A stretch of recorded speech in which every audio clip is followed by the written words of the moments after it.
we'll just wait for Ashley to pop back in, and then we will go ahead and get started.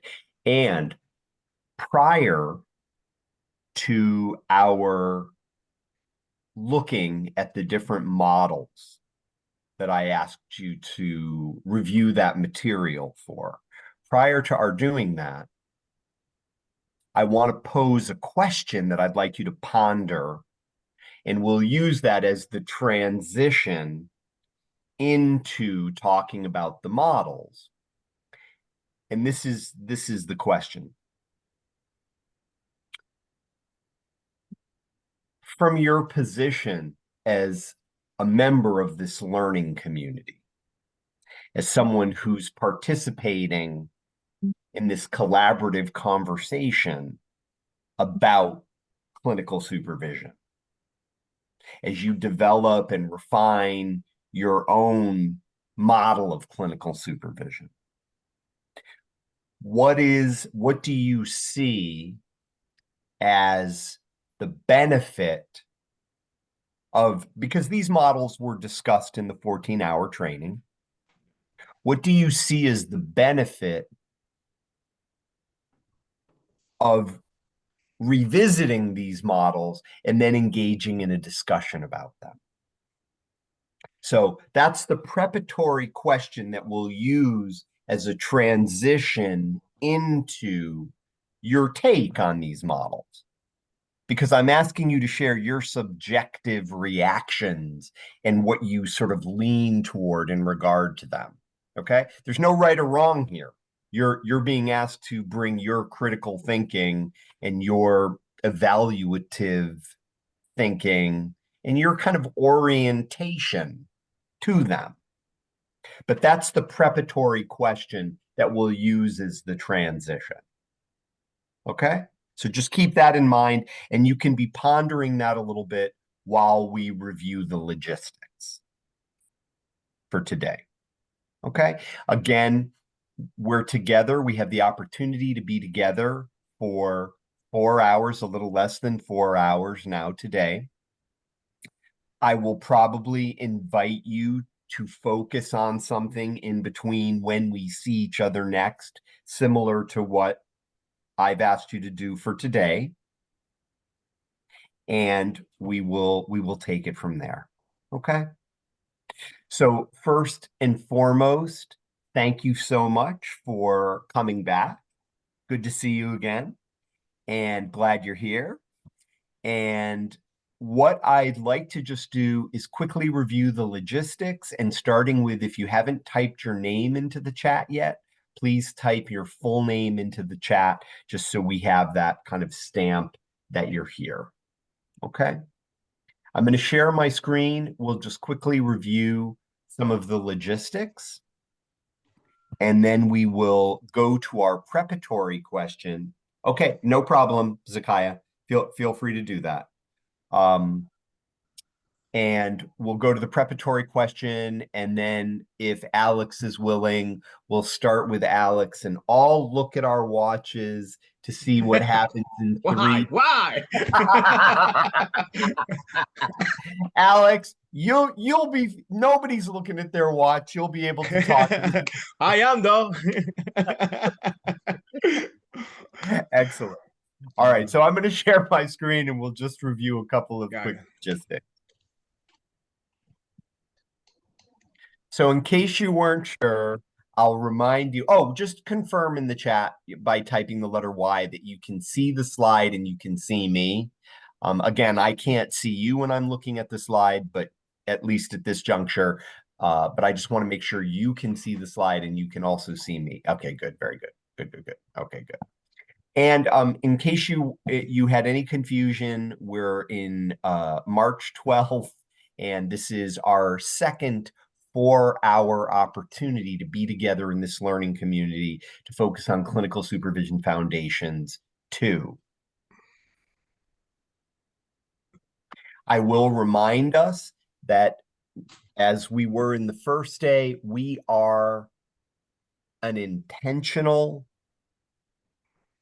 hopefully relevant and supportive learning community the benefit of our being here together, all 19 of us, the benefit of our being here together is that you are welcome and invited to the degree that you feel comfortable to talk about your actual experience, your information, your understanding, and your reactions to things. Because we are in hopefully a relevant learning community to you that will support you in your process, what we talk about may not necessarily reflect the official views of our funder, and that's okay because it's meant to benefit you. As we do that, again, we want to be using language that is respectful, inclusive, welcoming to everybody that's in our learning community. And as you may recall, and I know a couple of people are logging off and logging back on to make sure their microphones or their computers are working. That's great. Or their cameras are working. Again, please be on camera. Having said that, if you need to step away for a moment, as many of you very appropriately let me know last time that you needed to step away for a moment, just send me a private message, let me know that, and then just join us and come right back into the learning community. Again, if you wouldn't mind remaining muted, although if there is anything that you want to say, any comment that you want to make, I have no problem at all being interrupted. So feel free to interrupt me. What I would simply ask is that when Alex has the floor, please, and any of us have the floor, please don't interrupt anybody else. You can interrupt me, but please don't interrupt anybody else. And I will do my best to make time for you to have the floor and share whatever you want to share, or comment whatever you'd like to comment on. Again, because we're all on our own individual and unique, as well as collaborative and collective journeys in our relationship to the practice of clinical supervision, we may not necessarily agree, we may not see things the same way, and that's perfectly okay, because this is meant to be an opportunity for you to increase your awareness, refine your practice, and it's perfectly okay for you to come from wherever you may be coming from in regard to this. So the goal is not for us necessarily to be on the same page. The goal is for us to establish and maintain a learning environment where everyone is safe and welcome to speak from their perspective and to speak from the I had this experience. I know this information. I share these values. I have these beliefs. I'm going to stop sharing my screen for just a moment. I'm going to advance to the next slide, and I'm going to stop sharing my screen. And I'm just going to ask, can everybody agree to those particular guidelines again for part 2? You can wave, you can nod, you can deposit into my checking account or savings. Excellent. All right, good, good, good, good, good. And, or you can type the letter Y into the chat. Fantastic. Whatever works for you. Excellent. I'm going to share my screen. Yeah, thank you, Ashley. Very good. Very good. I'm going to share my screen again, and I'm going to show you this resource. And remember, this is TAP 21A, Competencies for Substance Abuse Treatment Clinical Supervisors. And I'm going to stop sharing my screen for a minute, and I'm going to ask, does anybody recall, because you may recall generally I said, there are a lot of supporting resources, your workbook, the TAPs and the tips, and the rubric, all of these tools that we sent you. Does anybody recall, and I'll show you the cover again. I'm going to show you the picture of this cover again, and I'm just going to ask, does anybody recall what I mentioned to you and what I underlined about this particular resource? And you're more than welcome to, yeah, go ahead, Samantha. Go ahead, please. That we would not be using it on our professional development assignment. Right. Brilliant. That you would not be using that resource necessarily on your professional development assignment. Does anybody recall anything else I told you about that resource?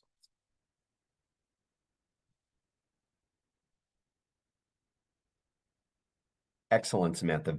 Well remembered. Does anybody remember anything else? Yeah, this is more about our role as, how we function and not focused on the supervisee. That's exactly it. It is specifically a resource focusing on the competencies of us as clinical supervisors. And for extra credit, does anybody recall, and Alex, you can't answer this question, does anybody recall how Alex referred to this particular document? Danielle's like, I'm gonna get this one. And you, Charlene, you have to unmute. We can read your lips, but if you want to say it, you have to unmute.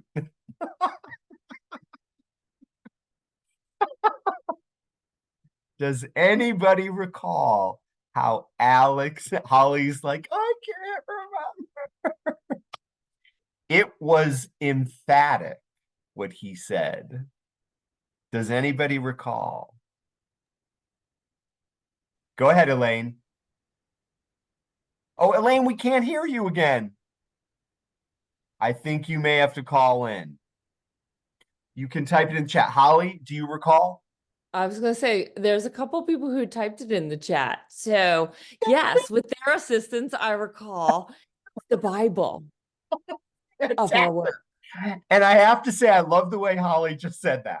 With their assistance, I recall what they said. Yes, Alex referred to it as the Bible.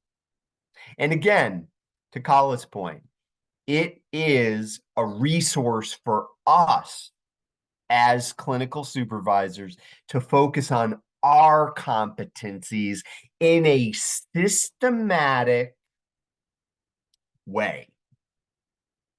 It can be very helpful. And to Samantha's point, you're absolutely right, Samantha. You're not going to be using that resource in your professional development plan assignment. I wanted you to know it's there. I want you to have it. I want you to know it's a tool to support you and your work. And I don't want you to be worried about that you need to incorporate it into what you're doing for your final assignment. Okay? Fantastic. Fantastic. Very good. I'm going to share my screen again.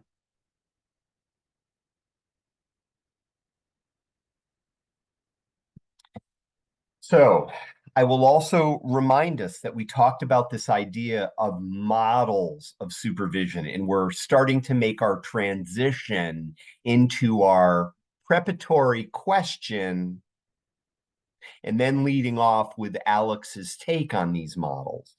But our preparatory question, and this idea that a model is basically a plan and it's followed by a method. So the model kind of gives us a map, and then we choose a particular method to follow the map. And these are the questions that were in the participant workbook that are related to what I asked you to prepare for today. Now, I'm going to stop sharing these for a minute because I want to remind everybody, because I know a couple of people weren't here, that I had asked you to ponder and to think about a preparatory question before we get to these other questions. And the essence of that question, and please remind me if I'm getting this right, and I know I said it just a few moments ago, but please remind me that I'm getting it right, is that I asked you to think about what is the purpose or what is the benefit, even though the 14-hour course touched on these models, you've been exposed to them. what's the benefit of us as a learning community revisiting these models and then talking more specifically about which ones kind of attract us, speak to us, engage us? And that's the preparatory question before we get to the actual details. Yeah, go ahead, Charlene. What's your thought about that? So when you asked the question, the first thing that jumped into my mind was it's many ways to skin a cat, right? And as you just stated, the model is a map. As a New York, well, I no longer live in New York, but I still claim the status. As a New Yorker, you get on the subway, there's a map, and there's many routes to get to where I need to go. Yep. So, and there may be more than one map to get to where I need to go as well. It's all going to point me in the direction that I need to get to. It's up to me now to make a decision as to which map is more suitable for me to get me to where I need to go.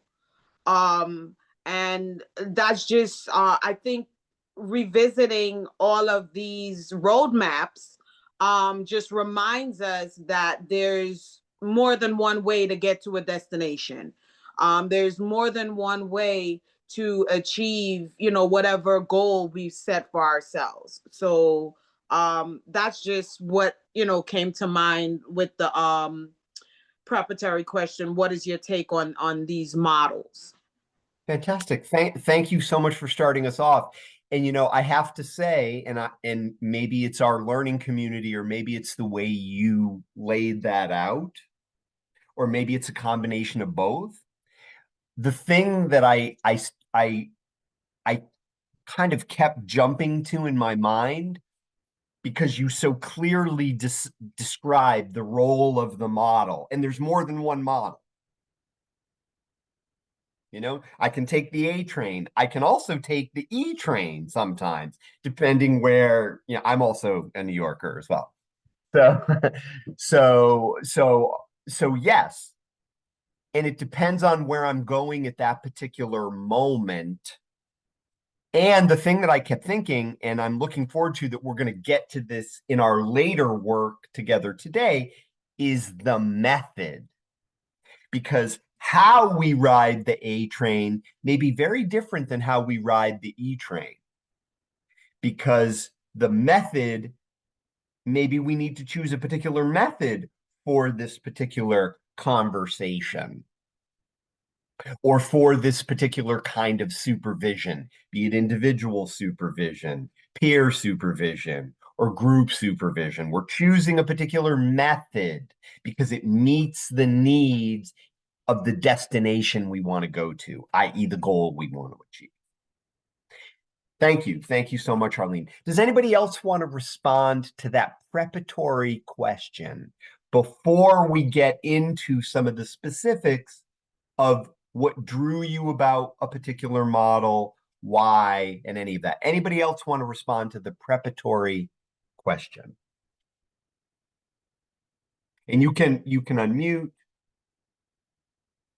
So when I was doing this assignment, I was thinking about who I am as a person and the kind of supervisee that may be coming forward that needs certain issues to be addressed, and kind of assessing myself first so I could know kind of who I am, because I think that would help me understand, my role and the style that I may use for supervision, and then try to be flexible with adjusting those styles according to the need of the supervisee, okay? Because sometimes I think it changes.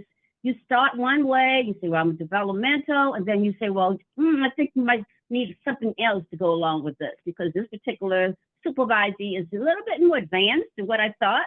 And, I may have said, well, they're ready for this, but maybe they're saying, I'm not quite ready to do the full case assessment at this point. So I think the adjustment thing is what I need to keep focusing on, okay? And don't be so rigid. Well, I'm going to start this way and I'm going to stay this way. Okay. So just being flexible, I think, is a very important part that I came out of it. Yeah. Fantastic. Okay. And you know, you touched on something that had not occurred to me, and Mhm. you didn't say this directly, and I think I heard you say this. So I'm going to reflect it back to you and tell me if I got it right, Okay. which is part of looking at these models also helped you to look at yourself. Yes. Yes. Absolutely. Okay. I thought that's what I was getting also from what you were saying. I just wanted to check that out to not make an assumption there.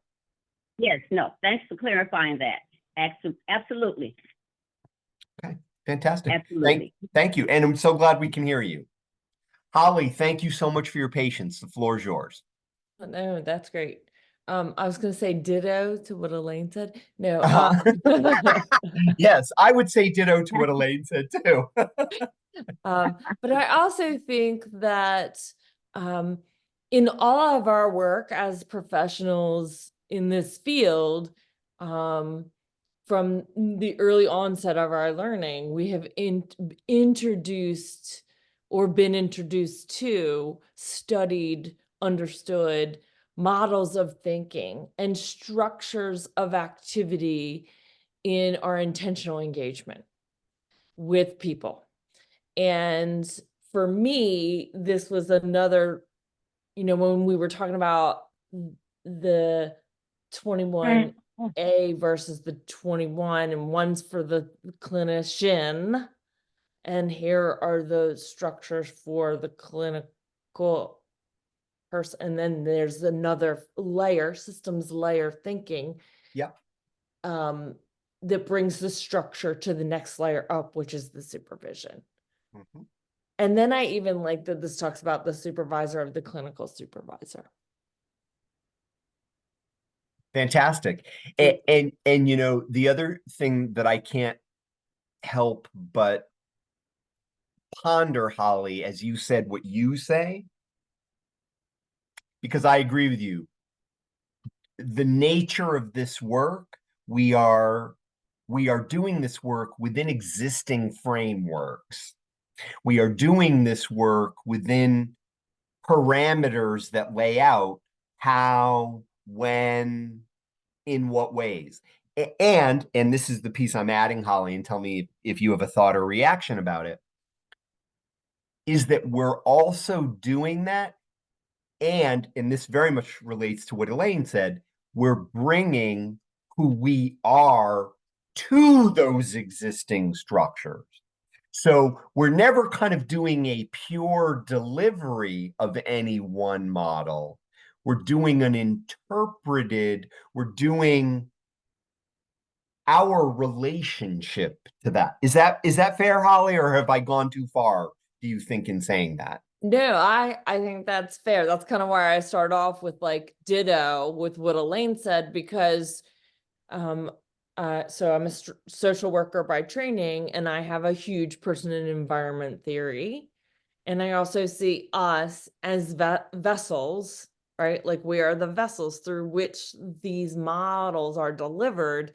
And we always bring a sense of ourselves or offer a sense of ourselves in that delivery. Mm-hmm. Yes, absolutely. And again, one of the things I want to honor in terms of our work as a learning community is that you are intentionally being invited to find how you bring yourself to these models, because then they become authentic. You actually own them and you can actually employ them, which is very different than parroting something. So just keeping that in mind. That's really the purpose of this course, is that, as Holly and others have said, we're exposed to these existing structures and we find our relationship and our way of employing them. And to Elaine's point, that is flexible and best for that supervisee. And I'm going to use Holly's word here too, to engage that supervisee. So fantastic. I'm really glad that I asked this preparatory question, because sometimes I've gone just right into the models and it can be a little too detached from the exploration, the alignment, and the ownership of those models. Yes, and absolutely, Elaine, they are evolving processes. And we get new takes on them, and we get new research and new information all the time. Is there anybody else who would like to say anything else about the preparatory question? Okay, all right. So we're going to make a transition. We are evolving as a person, life change, absolutely. And hopefully we're always bringing that evolution to our own growth as clinical supervisors. And that's part of what this learning community is. This is an opportunity for us to grow together by sharing our unique perspectives and experiences with each other. So we're going to make a transition into these questions, and I'll show them to you again. And you can adhere to these questions or not adhere to these questions. You understand what I asked you to do in terms of reviewing the content, and then your resonance or relationship, what you found yourself drawn to and why. That's the essence of it. And again, you may recall, these are the specific questions in the workbook. So if they help you, you can adhere to these. You can also respond to it based on your understanding of the essence of what I asked you to do. So without further ado, we'll make that transition, and I'm going to turn the floor over to Alex. No, I didn't look at my watch. We're going to turn the floor over to Alex, and we're going to start off and let Alex respond. And then again, anybody else who wants to comment on what models they were drawn to, why they felt they were drawn to them, any reactions that they had. Because again, and Elaine, thank you for putting this on the table so early in our conversation today. It really is a self-exploration, because when we are in touch with that, we are bringing our best selves to the supervisory dialogue. Alex, the floor is yours. Good morning, everybody. Well, just to answer for all the models, to me, I think, in my opinion, we all need it. They all. I mean, in a way, because when I kept reading each model, it got me into human development, family, and the way and the lives that we'll be living. I mean, I went through all that from 10 until grown, because we went all through. I said, wait, this is like I grew up. My mother told me that high school, junior high school, college. I said, I went through all this. I'm like, all right, cool. The one that I like, and I was like the competency model, like discrimination model, because this one for new supervisees as a novice. So, and it teaches you 3 ways as the supervisory roles: teacher, counselor, and consultant. That's I like it. And the supervision has to focus on the counseling skill, conceptualization, and personalization skill, and professional development. Again, we all went through that, and we're still going through that, because my supervisor, she's the one who's teaching me the way how to deal with my supervisors. So okay, cool. So I'm like, all right, I can teach that. It's not easy. It's hard, because I was telling, listen, how can you help me become a better supervisor like yourself? Knowledge, skill, study, all this kind of stuff that she gave me. I said, all right, no problem. But the discrimination is the one that I see myself for which as a new supervisor, There's other ones that I can use. There's not only one. We can use all of them. Motivation interviewing. We all know what's going on with that. That's a given. And that's what, I mean, I've been teaching my supervisee how to deal with the patients and go through that. We're giving what you call it training, for which I have a plethora of training, for which I will give them later on. So I'm like, all right, use motivation interview. Some of them, they like, why? Why do I need to use motivation? All right, I don't want to give you the why. I know the answer. Read the books and you understand why we're doing this. This is life. You went through that. We all went through that. We're still going through that. Because I mean, when I keep reading and reading, I say, human development, family, and your life. This is what it is. I'm like, wait, am I wrong? Like the primary goal of solution-oriented model, creating narratives, constructing solutions, emphasizing success. Don't we go through all that in life? That's I'm like, okay. And I discussed that with my supervisor and my director. And they were like, yes, we do. We all go through that. We all go. So to me, it's no one, it's all of them, in my opinion. And they help you how to motivate your supervisor, how to educate your supervisor, and give him the knowledge, the time, and the experience. So I don't have no one that I like, but the most, okay. And one that I like too is MI and the Powell's model of Powell blended model of supervision. They have the ability to change with the help of a guy. That is us, for the supervisee. Simple. A guy to concentrate on what is changeable. Everything you can change. It takes time, step by step, regardless. So that and change is constant. Some supervisors, they say no. Yes, you change. You have to. This is the way. And if you don't want to, hey, listen, I'm sorry to tell you, you can get another job, but this is what we got to do for our supervisor and the patients. And one thing that I read and keep reading is this is for client welfare, right? We have to take care of our patients. Sometimes I say, no, first we have to take care of our supervisor for us to take care of our patients.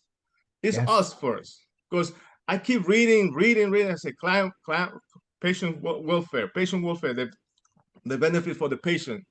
No, if you don't take care of your supervisor, guess what's going to happen? You won't be able to take care of your patient. Plain and simple.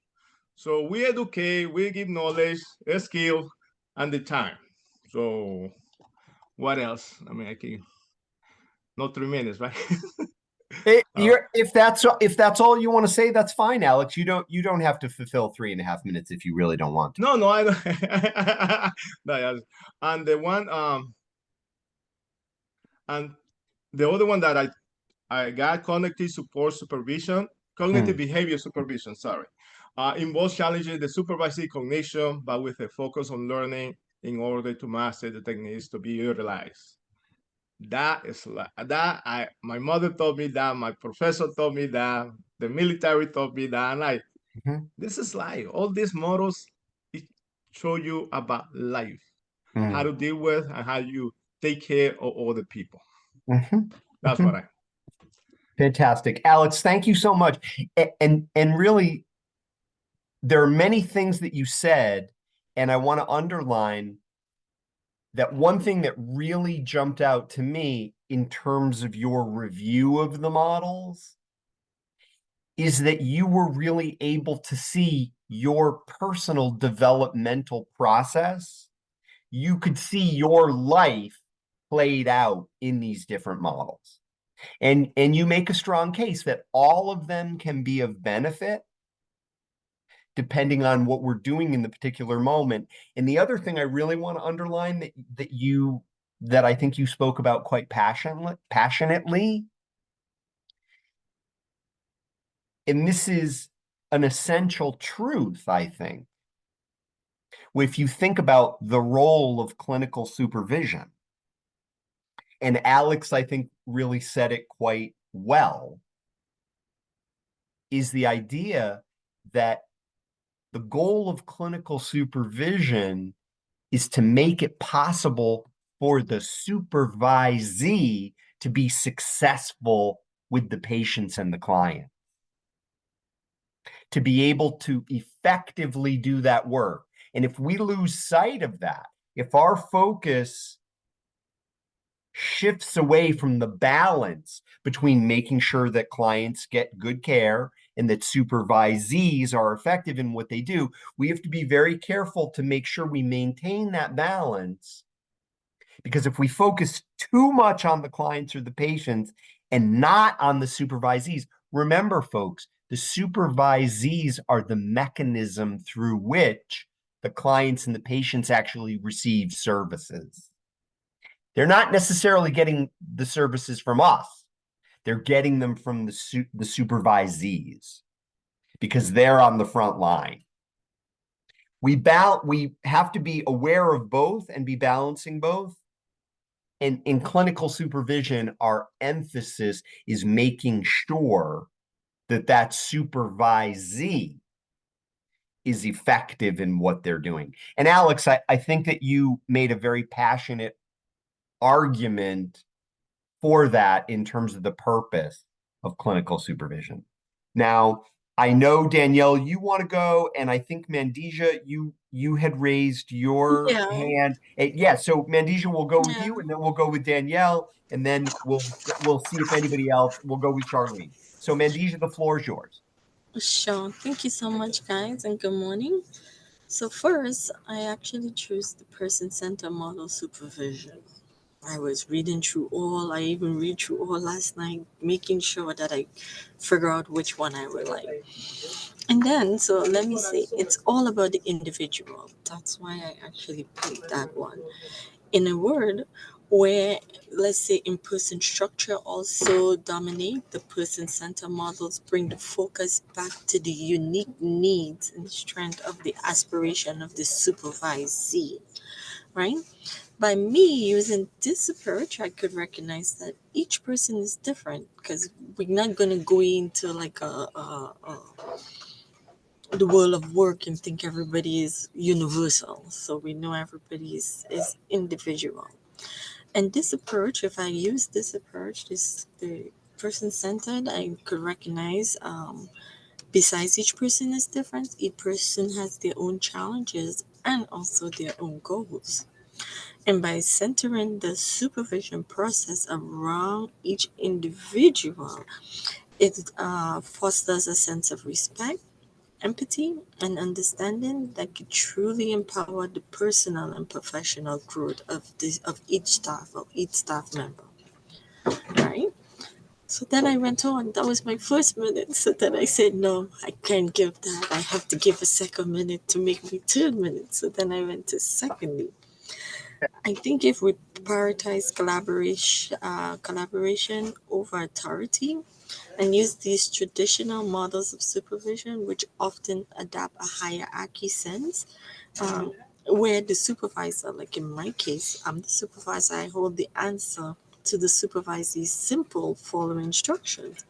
And what that means, I was thinking if I address or I view or I come to my employees as person-centered model and go through that process with them on the journey, I think that perspective and collaborations of both parties, me and my supervisee, will create a space for open dialogue, mutual learning, and a shared decision that we could both make. And this not only cultivate a sense of trust, and also it allow more creative problem solving and innovation. Like we could work together, we could figure out what is best for the client, because at the end of the day, when we come back, everything do belong. We're working as a team to really help the client. This is about the client. That's my first priority. So, moreover, the person-centered model emphasizes authenticity and genuineness. And that's why I really, really like it. I have the openness, I have the transparency. It just brings me to encourage my true self to the table and bring my staff also to the table. All right, so that is why I really, really like that human-centered approach.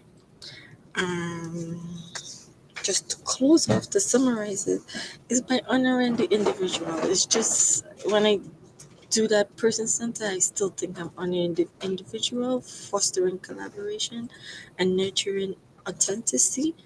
And these models pave the way for meaningful connection, transformation, growth, and enduring positive change. So that's what I came up with, guys. Yeah. Thank you. Thank you so much. And, you know, out of so much that you said, Mandija, there are two things I'm going to distinctly underline that jumped out at me, because the essence of what I asked you to think about as you reviewed these models is basically what jumped out at you.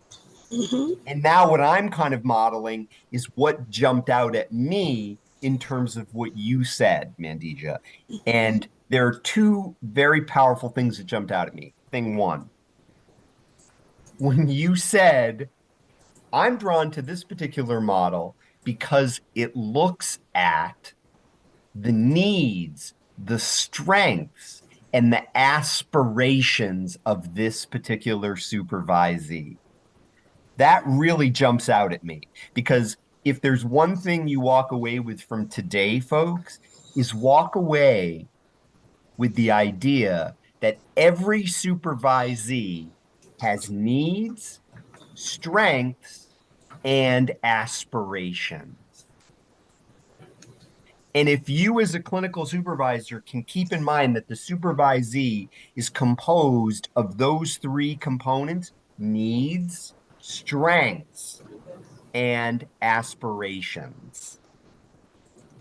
Aspirations for professional development, aspirations for refinement of their competencies. And to Mandija's point, they have unique and individual aspirations. Very powerful, Mandija. That really jumped out at me in terms of what you said.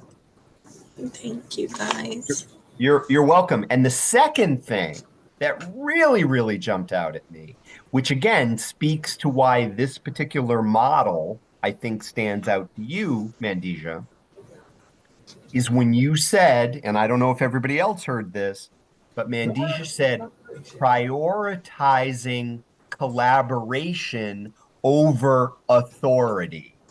Oh, you're listening. Yes, of course I'm listening to what you said. So the idea of prioritizing collaboration over authority, very powerful idea. Very powerful idea. And Mandija, you said it so clearly and so passionately, very much like Alex. I really, really wanted to underline that. And again, the thing this opportunity is where do you sit with that idea? Where do you sit with these particular perspectives? And again, we're all finding our relationship to them. And I'm telling you, yes, Elaine, a collaborative platform. I'm simply underlining, as a clinical supervisor myself, what resonated with me. And I bet that's no surprise to anybody in this learning community, that that's what resonated with me. So again, Mandija, thank you for sharing your perspective and your relationship with that. Thank you. And we're gonna go to Danielle, and then we're gonna go to Charlene. Thank you so much, Mandija. Well, first I want to say, Alex and Mandija, wonderful. You guys, so well thought. Mandija, I can only say ditto. You spoke so well. I share many of the same ideas and feelings as you. I did bring, kind of as my second choice, the psychodynamic model because it is obviously focused on the supervisee, as you said. So we are very similar in our styles for sure. I worked in sales for a while. I left social work and went into sales, and it taught me one thing about coming back into social work, and that was that every person is so different, and we have to actually learn to be very flexible. and learn how to speak to anyone. It could be someone of authority. It could be someone who possibly just does the basic work in the organization. It could be really any type of person, man, woman, any ethnicity. You just have to be so flexible in your delivery so that you can capture that person's attention. So wonderful job, guys. Thank you so much. But Mantisha, it was like I was talking. So thank you. So my follow-up question to you, and this is sort of a detail, you highly identified with what Mandisha said in terms of your first alignment, your first priority. Mhm. And you said that the psychodynamic model was your second choice. And Alex had kind of talked about second choices as well. Mhm. And I'm curious if you could say a little bit about why the psychodynamic model is second to your first priority. I'm just curious from your perspective. Well, I think it's supportive of the first, focusing on the supervisee. You really are going to use all the models eventually as you grow into your role as a supervisor. But I just think it's because it jumped out at me that it is a focus on the supervisee. It's kind of a trickle down effect. It comes from your supervisor. If they've taught you to be, I guess, aware of what the supervisee actually needs, and you really listen, and that drew in for me the psychodynamic model is the listening portion of it, and really taking notes, sharing your notes with them, like this is what I heard, validating. So I think it was really just my second choice for that reason. Fantastic. Thank you for elaborating. Of course. And Danielle, you inspire me to reiterate something that I said when we were together the first time, and others have said it and underlined it as well, which is the idea of the parallel process. And again, being very clear that a psychodynamic model is not us providing therapy to the supervisee, but there is a parallel process in how we conduct that conversation, and then how that conversation plays out between the supervisee and the client. Mm-hmm. So thank you for elaborating, because it really did bring me back to the importance of understanding and considering that parallel process with boundaries. Thank you, Danielle. Charlene, floor's yours. So it's only the Lord could come down and say that the three people that preceded me basically touched on the four models that I had in mind to share about. So we'll start from the last one. So as I went through the models I reviewed, I kept thinking, the psychodynamic is still there, but what kinds of what took me a bit away from the psychodynamic model, and I'll just work my way through to the one that I felt best resonated with me, because these four obviously have left impact on me. So the psychodynamic, because I do believe that yes, the focus should be on the supervisee. My job with this is to help them to get to where they need to go, so that of course the services that are provided will be well maintained, and they're not gonna pick up and leave and then I'm left in a rut, right? Not only will the agency be left in a rut, the clients are gonna be left in a rut, and hence the demise of the agency.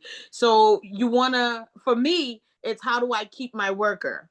How do I best support my workers so that they want to stay and want to continue doing what they're doing? However, the downside of that is that I kept thinking of the counter transference, and I know myself. and I can see myself blurring the lines and talking to my supervisee as I would a client. So I said, you know, maybe I need to think more. I need to find a model that would allow me to take this when I'm putting on a certain role or a certain cap. There's going to be a time where my psychodynamic model is going to need to be used. Whether that's when I'm a teacher or a consultant to my supervisee, that's when I'll put on that cap. And going back through these, I realized, or rather, I guess I was told it before in the 14-hour, but I didn't really pay attention to it.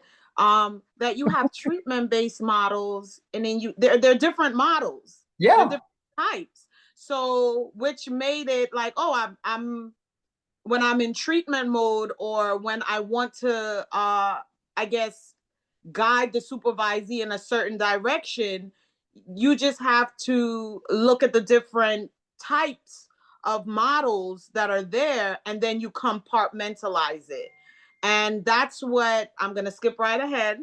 That's what led from me wanting to do motivational interviewing, client-centered, psychodynamic. And I said, you know what? I'm just going to stick with the blended model. The reason why I'm going to stick with the blended model is because it allows me to play all those roles that a supervisor needs to play, which is the teacher, the consultant, the coach. You're not always going to be a teacher. There's going to be a time where you need to be a coach, you know, and there's definitely going to be a time where you need to be the evaluator, but you're not going to be all of that at once, you know, and that may overwhelm your client. So, and again, in my heart, I'm just, you know, and I guess it's because I have not been in the role of a supervisor. I'm just thinking about, you know, where I've been as a supervisee, what I've seen, you know, from my supervisee point of view, and what I would have liked for myself.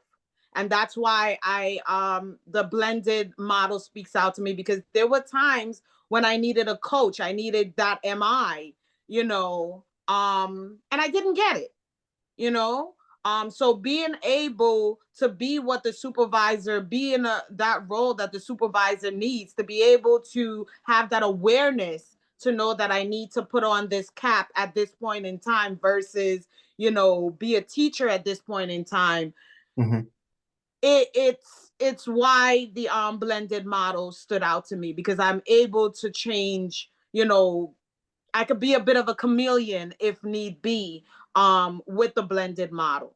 I'm not stuck in, you know, in one specific approach. I can still be client oriented. I still can be, you know, the supervisee will still be the focus. You understand? But I just wanted to find that model that will allow me to wear all those different caps and help me to be more aware in my transitioning of the caps. And I think the blended model was the best fit for me in that. Thank you. And you know, Charlene, you make me want to make an observation, which is it's really unfortunate that people did not prepare very well for this activity.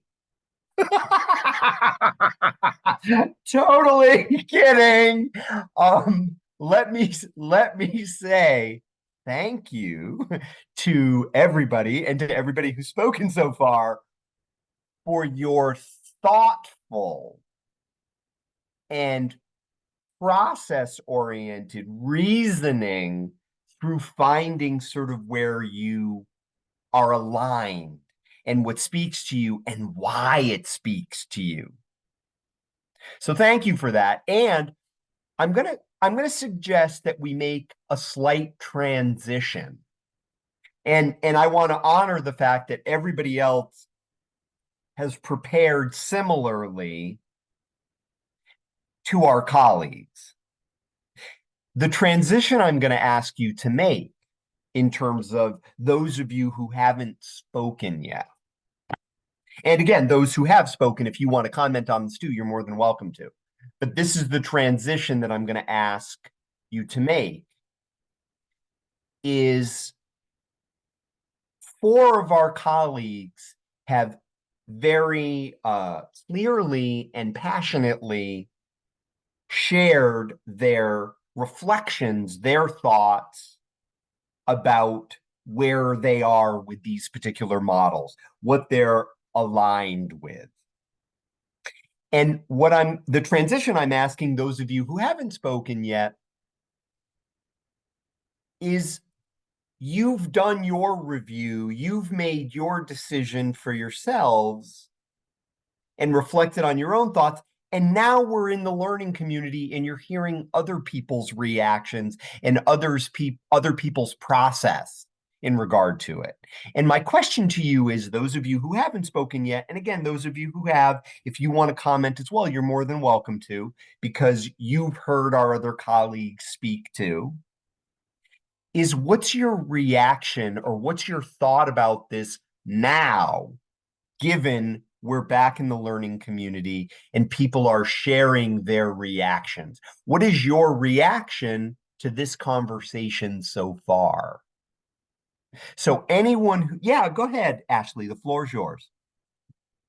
I apologize. I feel a little under the weather. So I'm just going to say it sounds like, for the most part, and I would include myself in this, that we're all pretty similar in what we're feeling in terms of how we view the models. Because when I went through them as well, I very much took a look at like the psychodynamic one. I liked the solution focused one myself as well. But it sounds like we're all pretty, similar in our views and how we want to supervise people and our way of thinking. Thank you, Ashley. Thank you. Other thoughts or yeah, go ahead, Christy, the floor is yours.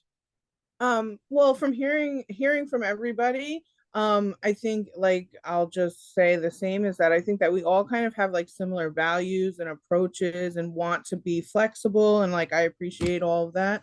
Because especially what Elaine said struck me, because that's kind of like all I thought about was not only like who I am as a person and like what kind of coincides with who I am, but also just like my actual past experiences myself being supervised, and what worked for me and what didn't, and considering that and how I would like to like pay that forward, because I've had really great mentors.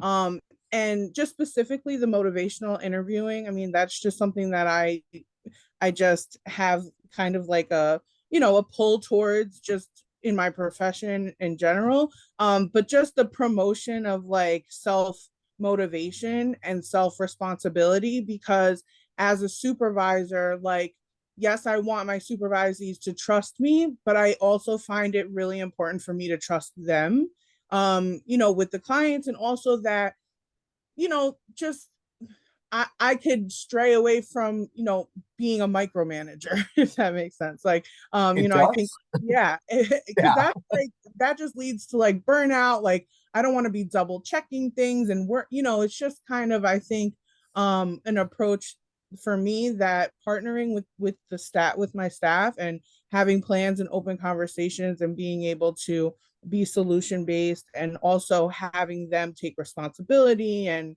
be motivated themselves, just helps me work with them as well. So yeah, that's my piece. That was all my thoughts. So thank you so much, Christy. And if we can, let's hear from 2 more people in regard to any reactions to the conversation that we're having within the learning community. And then Christy actually prompts me to want to ask a follow-up question, which I'm going to hold back for just a moment. But I want you to know that this question was inspired by what Christy said, and also what Charlene said, and I think even Mandija touched on this too. But if we can, let's hear from 2 other people about any other reactions to where we are yeah, go ahead, Christine. Go ahead. I see your hand. Go ahead, please. And Christine is in the process of unmuting, I think. There you go, Christine. I see the button and I'm trying. Short hands. Yes. Good morning, everyone, or good afternoon, wherever you're hailing from. Um, Love that. The commonality that I see is, although mine wasn't mentioned yet, but it sort of was in the underbelly of what everyone was saying.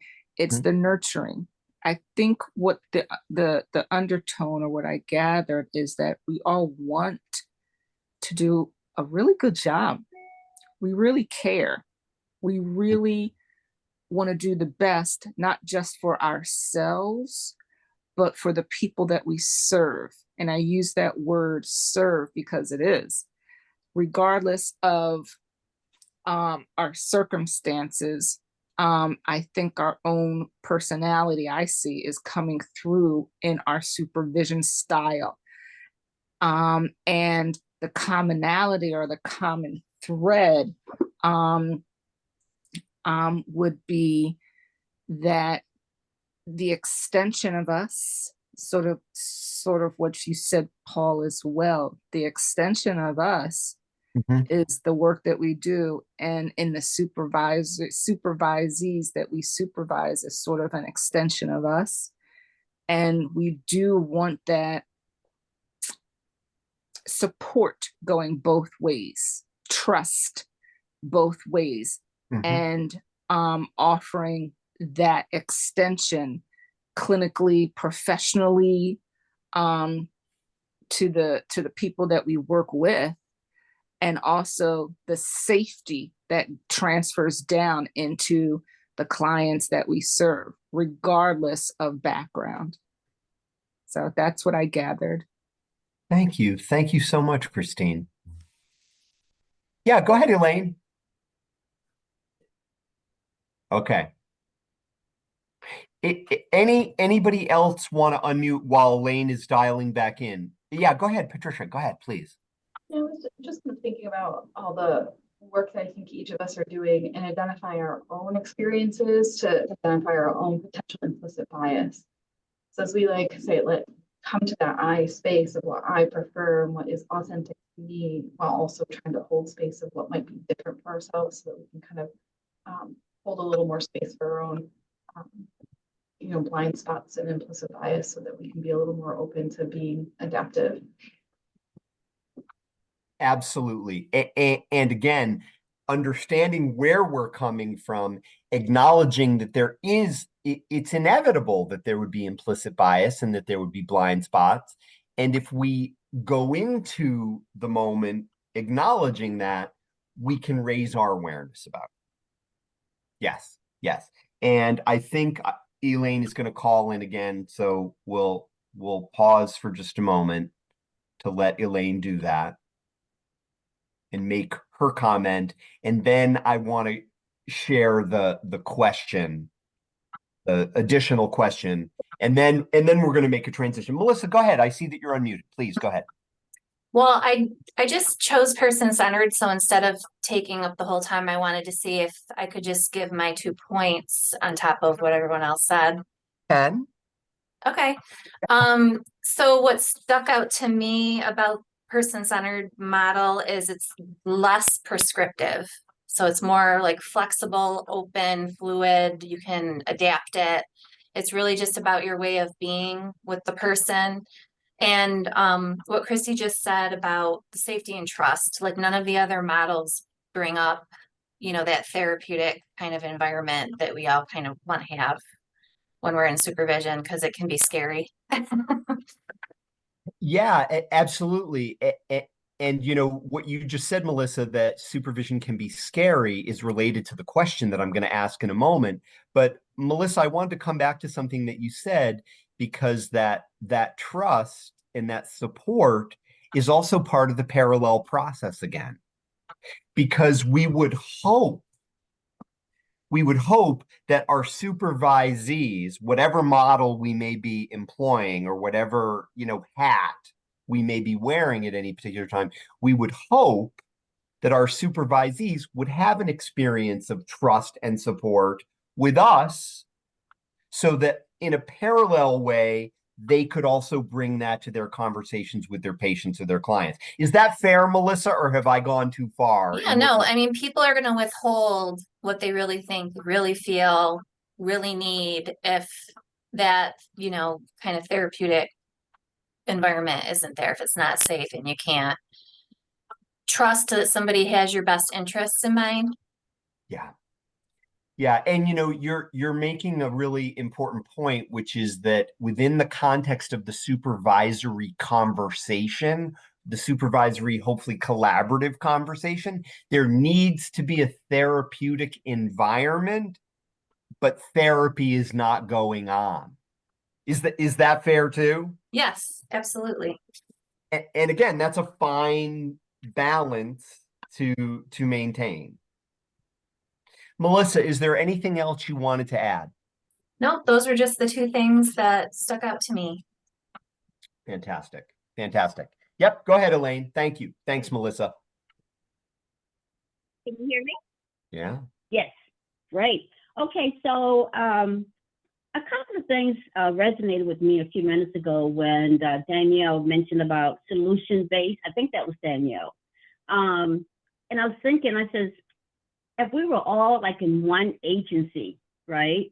And say Danielle is really good at being a solution-based therapist or a supervisor rather. And so we're doing a group interaction or something. I would probably go like, okay, well, maybe I could utilize, her in the group setting to kind of help this supervisee learn a few things about solving problems, resolving issues, and so forth.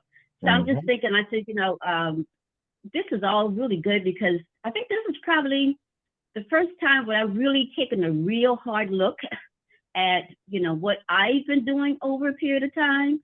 And I'm seeing a couple of flaws in my own approach, over the years. And I'm saying, so this has really kind of opened the door for me to be just much more reflective of who I am as a supervisee and paying a little bit more attention to my colleagues and what they're bringing to the table.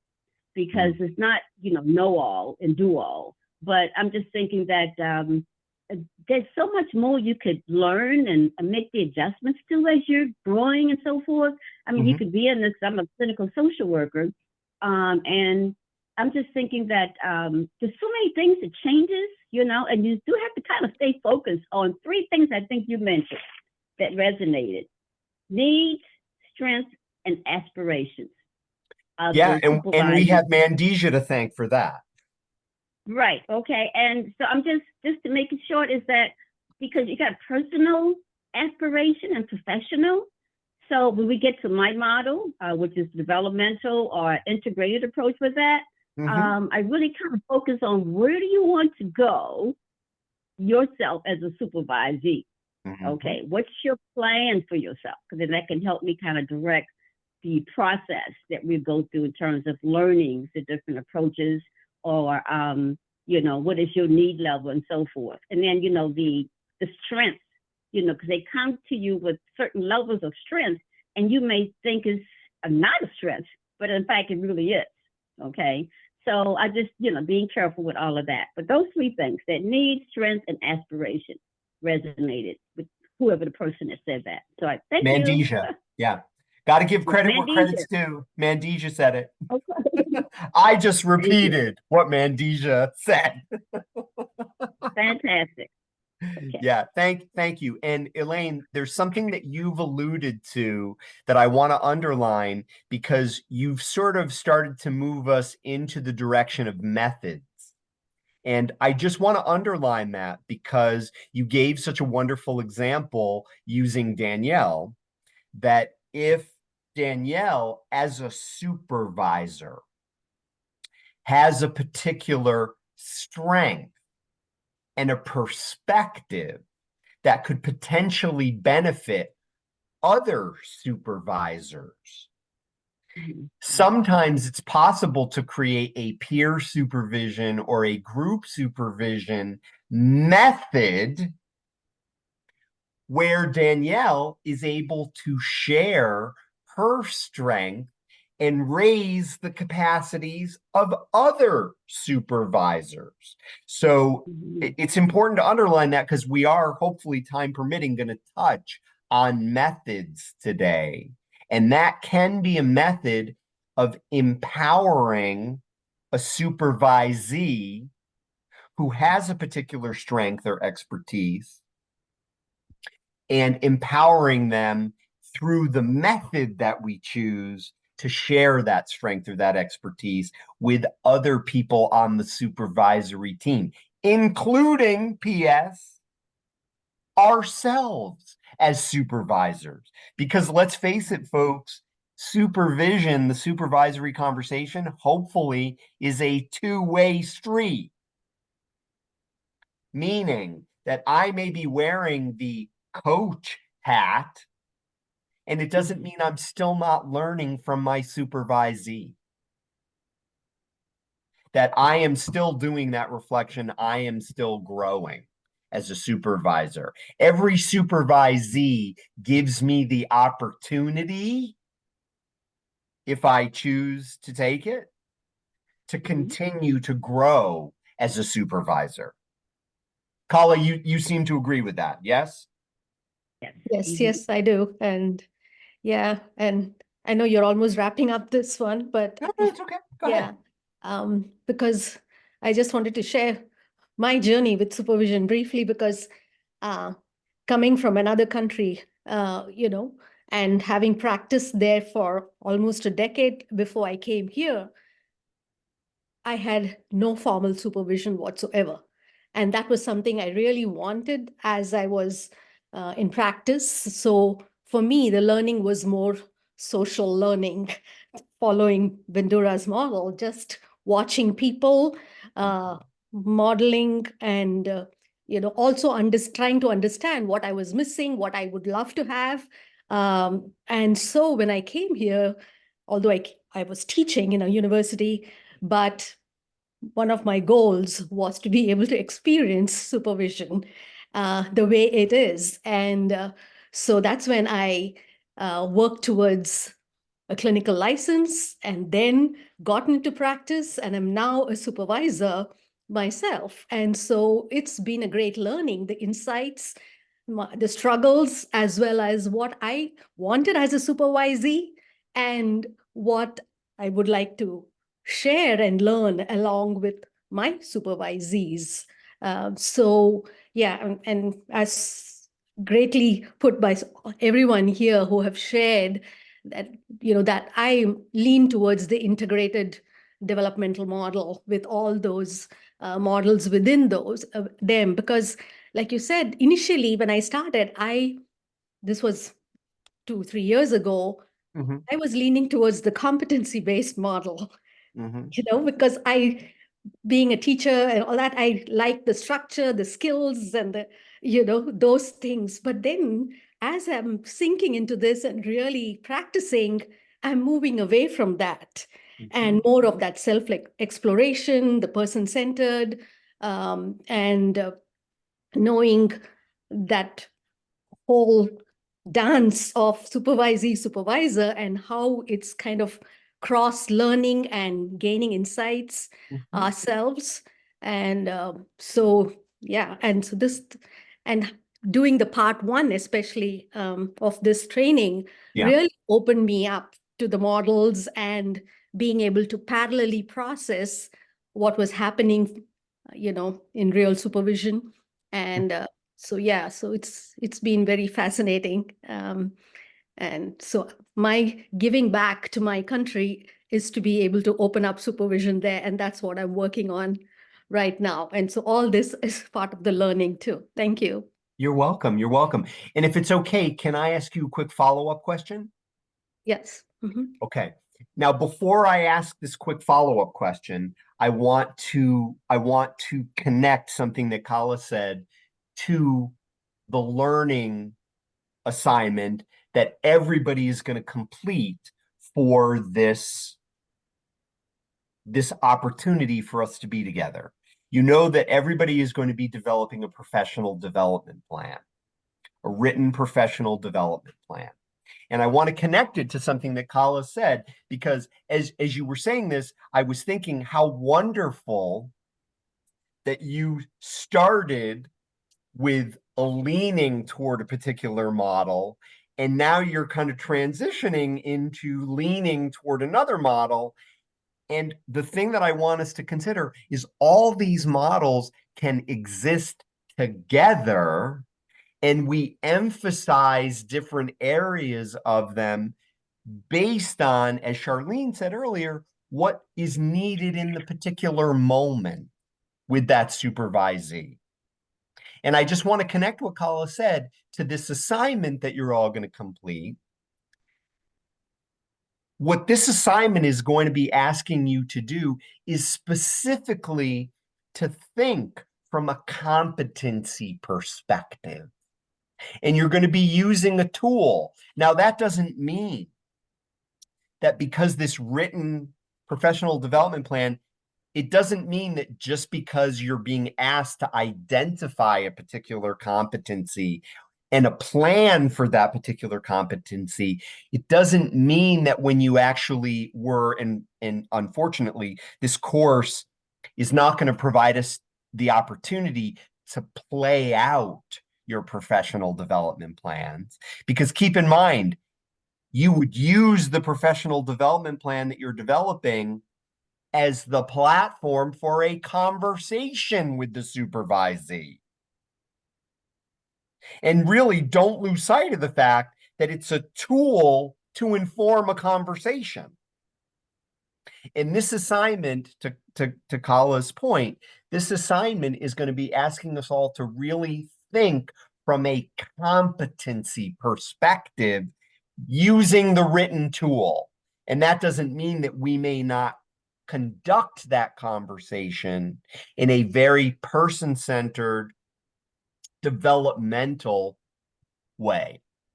So I just want to identify that and put those two things together. And Kala, the question that I would like to ask you, if it's okay, because you were very clear about the fact that, like, you hadn't experienced supervision and you really wanted to.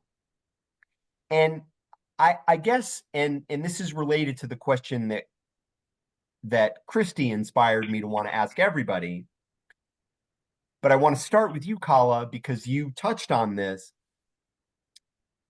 As a supervisee, and I'm asking you to put that hat on, what do you want most from your supervisor? I think, to begin with, to speak to my strengths, definitely, and also to be able to affirm, because again, as a supervisee, I'm kind of shaky. I'm not sure, I think I'm doing things the way I'm supposed to, but I'm not sure. I constantly think that, yes, this worked, but I need validation too. So because I see, when I look at outcomes, I see it's made a difference, or I get feedback from my clients. But then, is this okay? Is it something in terms of something I can strengthen or consolidate with future clients? What insights I'm gaining, just giving the opportunity to share where I can trust. Yep. You want confirmation from someone outside of yourself that you're on the right path. Yeah. In the work that you're doing with the clients. Yeah. And you want somebody who's going to be able to identify and affirm the strengths that you're bringing to the work that you're doing. Yeah. At the same time, also that mistakes are okay, and how we learn from mistakes too. And what we learn from things that don't go well. Absolutely. Thank you so much for answering that. And this is the question that I'm going to ask everybody to respond to, and to respond to in the chat. And Christy, you made me think of this. You really did, in terms of what you, something that you said really, this jumped off in my head. And it's the converse of what I asked Kala. And this is what I'm going to ask. I'm asking everybody to respond to this, and I'm going to ask you to use the chat to respond to it. What would be most unhelpful or not helpful from your supervisor? For you, what would be most not helpful from your supervisor? And I'm going to ask you to, if you can type it in the chat, so we can kind of see them all together. What would be most unhelpful? And again, you're subjectively answering this. Dwelling on mistakes, being non-communicative, doubt about my abilities, not available, not being supportive or approachable, negative, not helpful guidance. Allowing me to figure things out on my own, like telling me not sure if I understand that, Catherine, if you want to unmute and elaborate. Low self-esteem, not creating psychological. Yeah, go ahead, Catherine. Go ahead. Sorry, I was writing and I accidentally sent it. So I mean, like when, like not supportive, like when they tell you, oh, you can do it, you can make the choice. You want someone to like, to collaborate with, to learn from. I don't trust all my judgment, so I would want someone to be there. Understood. And it's interesting because Kala alluded to this too.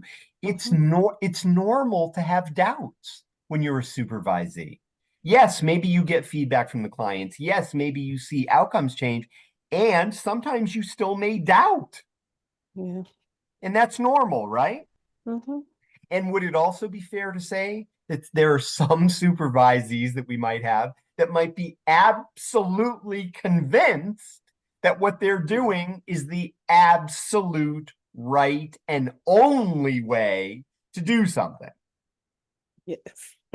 Yes. And that, of course, we would have to address too, especially if it was something that maybe wasn't quite so helpful. Yeah. Excellent. So somebody who's not flexible, not having supervision session, not having a conversation about my work. Okay. Fantastic. Good. So folks, at this particular juncture, I cannot thank you enough for your preparedness for our work today. Thank you for that.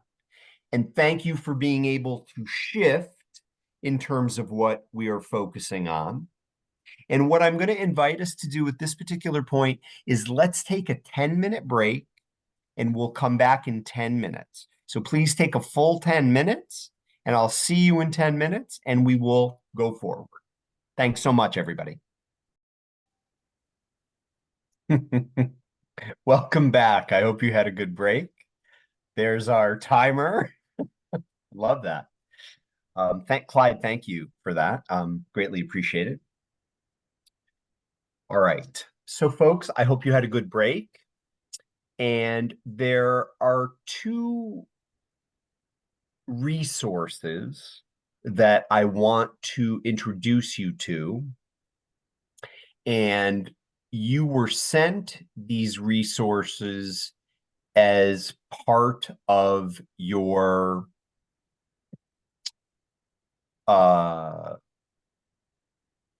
package prior to the training. My colleague, Tree Chapel, sent them out to everybody.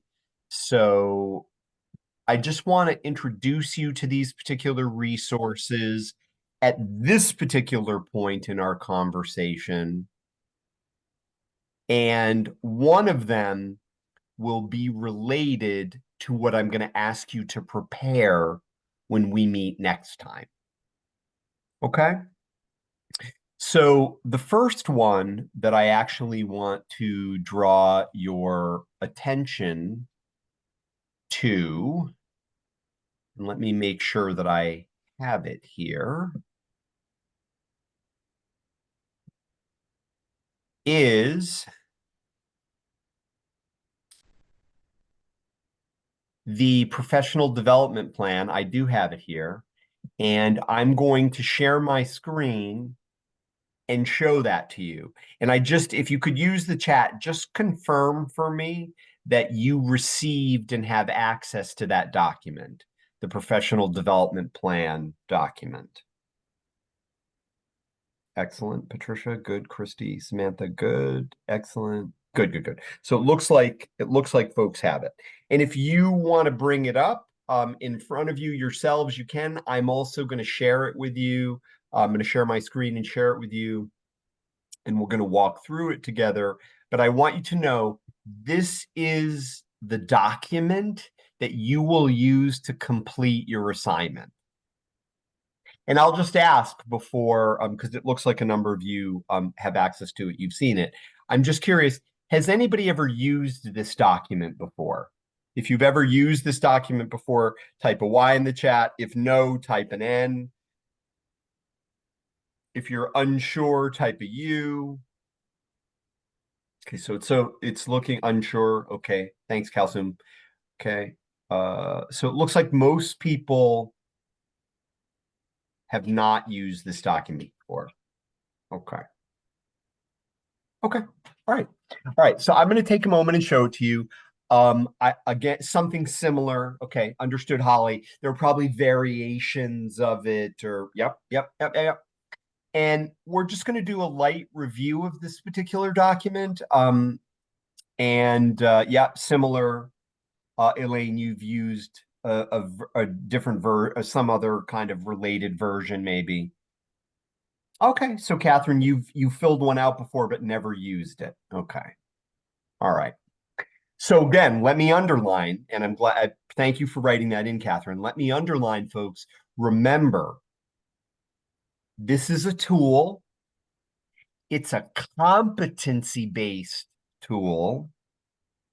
And it's a tool that you would use to inform and support a supervisory conversation.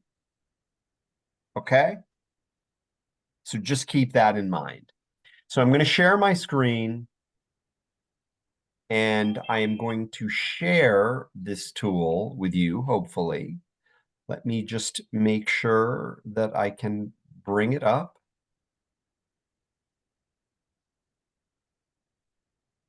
Hopefully you can see that.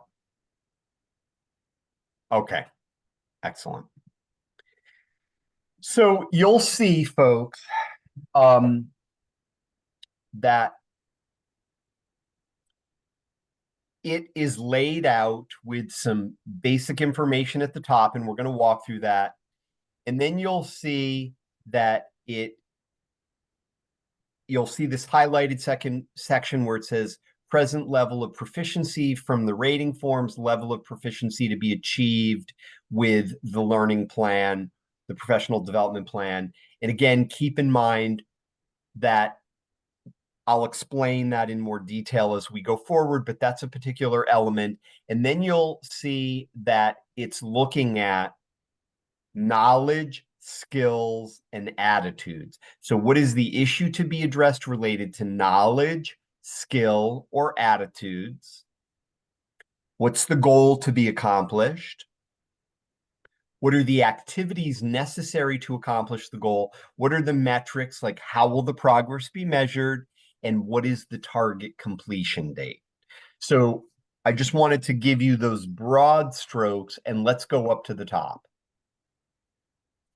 So you'll see that, and we'll talk about whether we're going to use a mock case or whether you will use an actual case, and I'll make some determinations about that. I'll be thinking about it between the next time we see each other. But the staff person's name, i.e. the supervisee, and then the supervisor, which would be you, and the date of the plan. And then you'll see the foundation or practice dimension. That's going to speak to the resource that we're going to touch on, which is TAP 21. Now, you know that TAP 21A is the resource that is for supervisors. TAP 21 is the resource that is for the actual supervisee. And we're going to touch on that. So you're going to identify a particular competency that is to be addressed in that particular resource, TAP 21. And you'll list which competency they're numbered. You'll list which competency is being addressed. And in addition, you will be noting the particular strengths of this particular supervisee, and you will be noting their particular challenges or concerns. And the strengths may or may not necessarily relate to the competency that's chosen. The challenges and the concerns should definitely relate to the competency that's chosen. And I'm going to stop sharing my screen here for a minute because I want to make a point, and then we're going to come back to this document.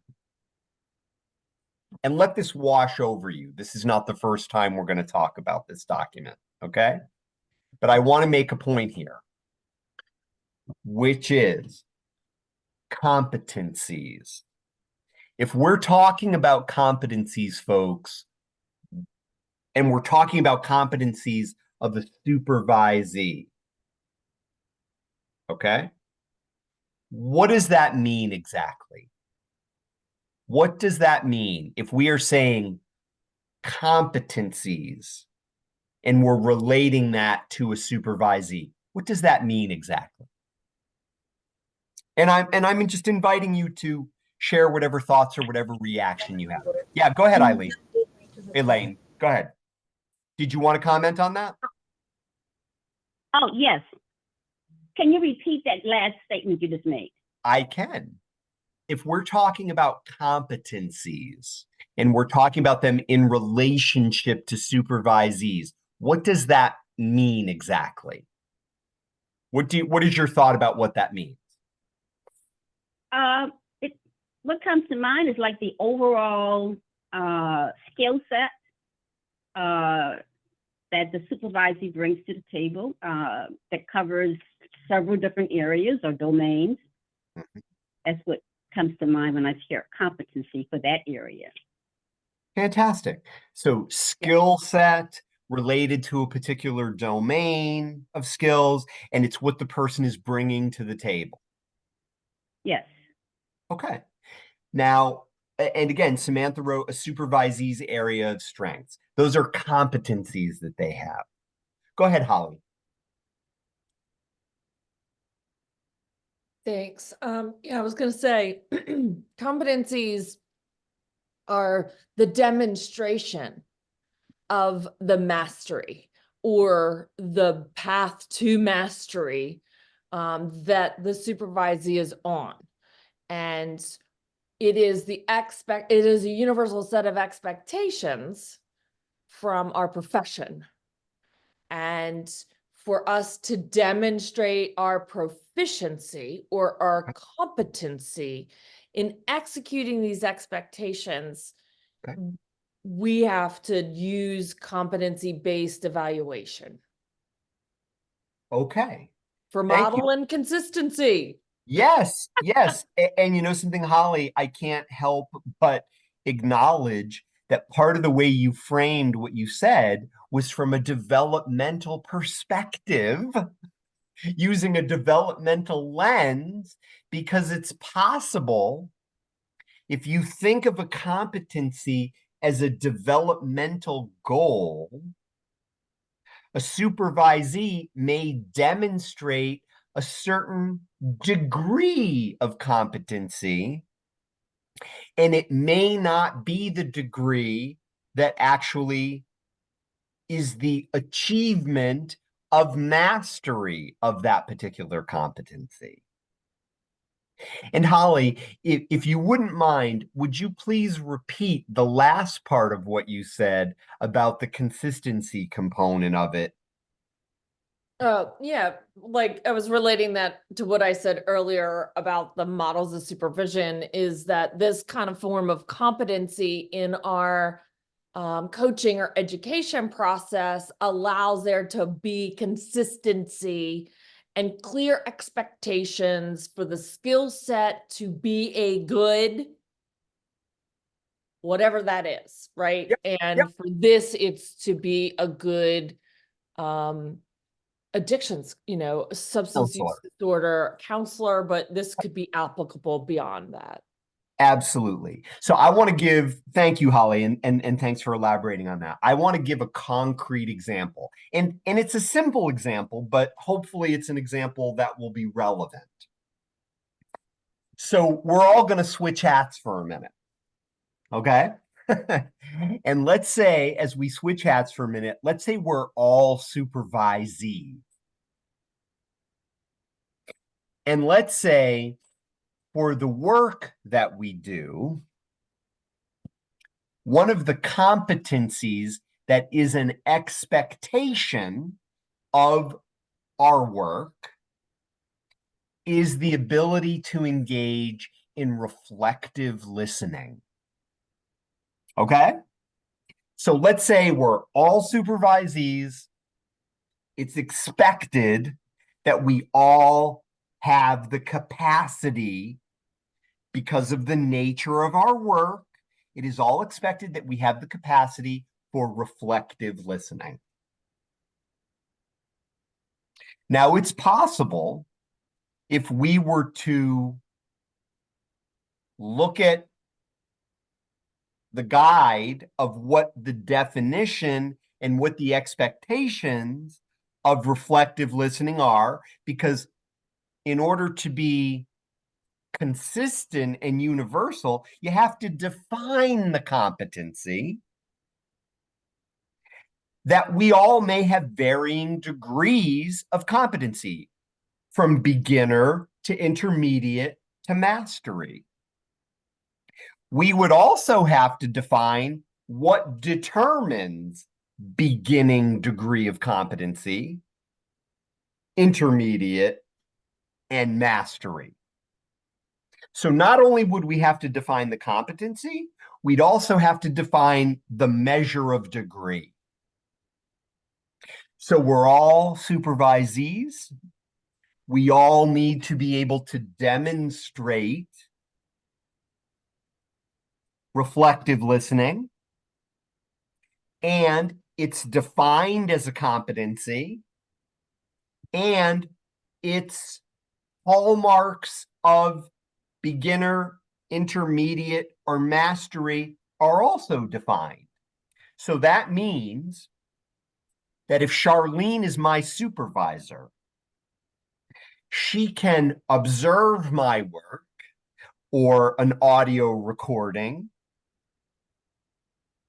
or live observation of my work, and using the definition of the competency and using the ruler that determines my degree of competency, she can then identify, well, Paul is at a beginner's level because he demonstrated this, or Paul is at an intermediate level because he demonstrated this, or Paul is at a mastery level because he demonstrated this.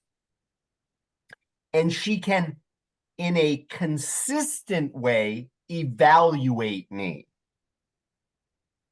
Now, let's say that Charlene is also Holly's supervisor. She can also observe Holly's work. And she can be objective. Yes, it is objective versus subjective evaluation. Yep, because there is a definition of the competency and there is a standard of measure for the competency. So what I want to tell you folks is what you are going to be doing with this professional development plan. And we're going to look at it again. We're going to look at the tool again, but you are going to be evaluating somebody's work based on a sample of their work, either a narrative description of what they did or whatever, and you're going to determine what is a competency that this person can grow their work. And you're going to evaluate what level of proficiency are they at in terms of this level of competency. And then you're going to suggest a plan of increasing their degree of competency. So let's say Charlene, I'm blessed to have Charlene as my supervisor. She has evaluated my competency on reflective listening. She's determined that I am at an intermediate level. Her professional development plan, probably in collaboration with me, because she does come from a person-centered perspective, the professional development plan that we devise together is going to lay out what are the activities that I can engage in order to increase my competency. And what's the time frame? And how will we know that I completed those activities? And how will we know that I have reached the competency level? Okay? So I'm going to pause there for a moment. And I'm going to ask for your general reactions or thoughts to what we've been talking about so far. So does anybody have any general reactions, thoughts, comments, or questions to what we've been talking about so far in terms of competencies? Yeah, go ahead, Charlene. I can't help, and maybe I'll transition out of this or phase out of this at one point or another. But as I look at the PDP, I can't help thinking about treatment plans. And you know, reflecting in my mind, because in the treatment plan, you have strengths, you have the challenges, you have concerns, but more than anything, you have a goal. And then you have the objectives, which are the activities that have to be made to reach that goal. And then you also have what evidence-based practice the counselor is going to use to help the client get there. And this is me just, you know, paralleling, and I see why the psychodynamic comes into play, especially with this professional development plan, because of the parallel that is playing out right now. So, I mean, as I'm just looking at it, you know, when we make our goals, we have to approach it from a strength-based perspective. And the PDP has just about almost everything except I mean, my treatment plan doesn't have where we don't have where we're measuring the client's proficiency on the actual treatment plan, but we would say whether the client has progressed or not, you know, whether the actionable item was worked on or not. There is an end date and a beginning date as well. Myself and the client, we sign off on it. So it's I know I'm supposed to be looking at it from a supervisor's perspective, but I cannot help, you know, just looking at the parallels between this and an actual treatment plan. So it looks mighty familiar to you. Yeah, as it should. And keep in mind, this professional development plan is competency-based. It's not therapy-based. It's competency-based. Any other thoughts, any other reactions or comments in regard to what we've been talking about competencies or the professional development plan. Go ahead, Patricia. Okay, thank you. I was holding space for just how concrete it is, giving it something very tangible, something very concrete, because this is both for, there's a couple avenues development can go down too. So one, it gives someone something very clear what to strive for and to build on, and helps inform sometimes difficult conversations as well. And so just kind of holding the space of like, when it's tangible and concrete, there's no ambiguity about it, there's no subjectiveness about it, that it helps set difficult conversations up for more success, and also gives something a very clear roadmap for success. Expectations can only be met if they're both known and agreed upon. If it's wishy-washy in how it's known, it's going to be really hard for it to be achieved and follow through on. So I think it just really helps set up a stage for success going forward, and also sets the stage for sometimes the difficult conversations we have to have. Absolutely. Thank you, Patricia. And I do want to underline something. One is that it can be, the professional development plan is a tool to support a collaborative conversation, because hopefully the supervisee may have some insights into what activities might be helpful in order to achieve a particular goal.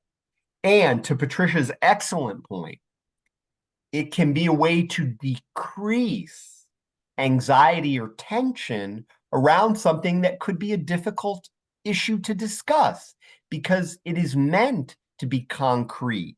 It is meant to be supportive, because it is also looking at strengths as well as concerns. Mm-hmm. So, Patricia, thank you for underlining that. Elaine, what were you going to say? Can you hear me? Yep. Okay, great. When she mentioned about clear roadmaps for success, is what she said. And I'm thinking the flexibility that maybe be required at times, because you may have these really great goals and activities, but then that supervisor has certain personal dynamics that may come up that may you have to change or modify that, and be accountable. Well, they'll still be accountable to achieve it, but you might have to be a little flexible. The dates might have to change maybe, or maybe your expectation is too low, or maybe it's too high. Mm-hmm. You know, okay. So you got to be realistic with what the supervisor is able to accomplish within that time frame. Exactly. And you make another strong argument for the fact that the professional development plan as a tool is the platform for a collaborative conversation. You start with a draft, and you and the supervisee evolve the professional development plan together. And that's, again, coming in from the perspective of a collaborative partnership as opposed to exercising authority.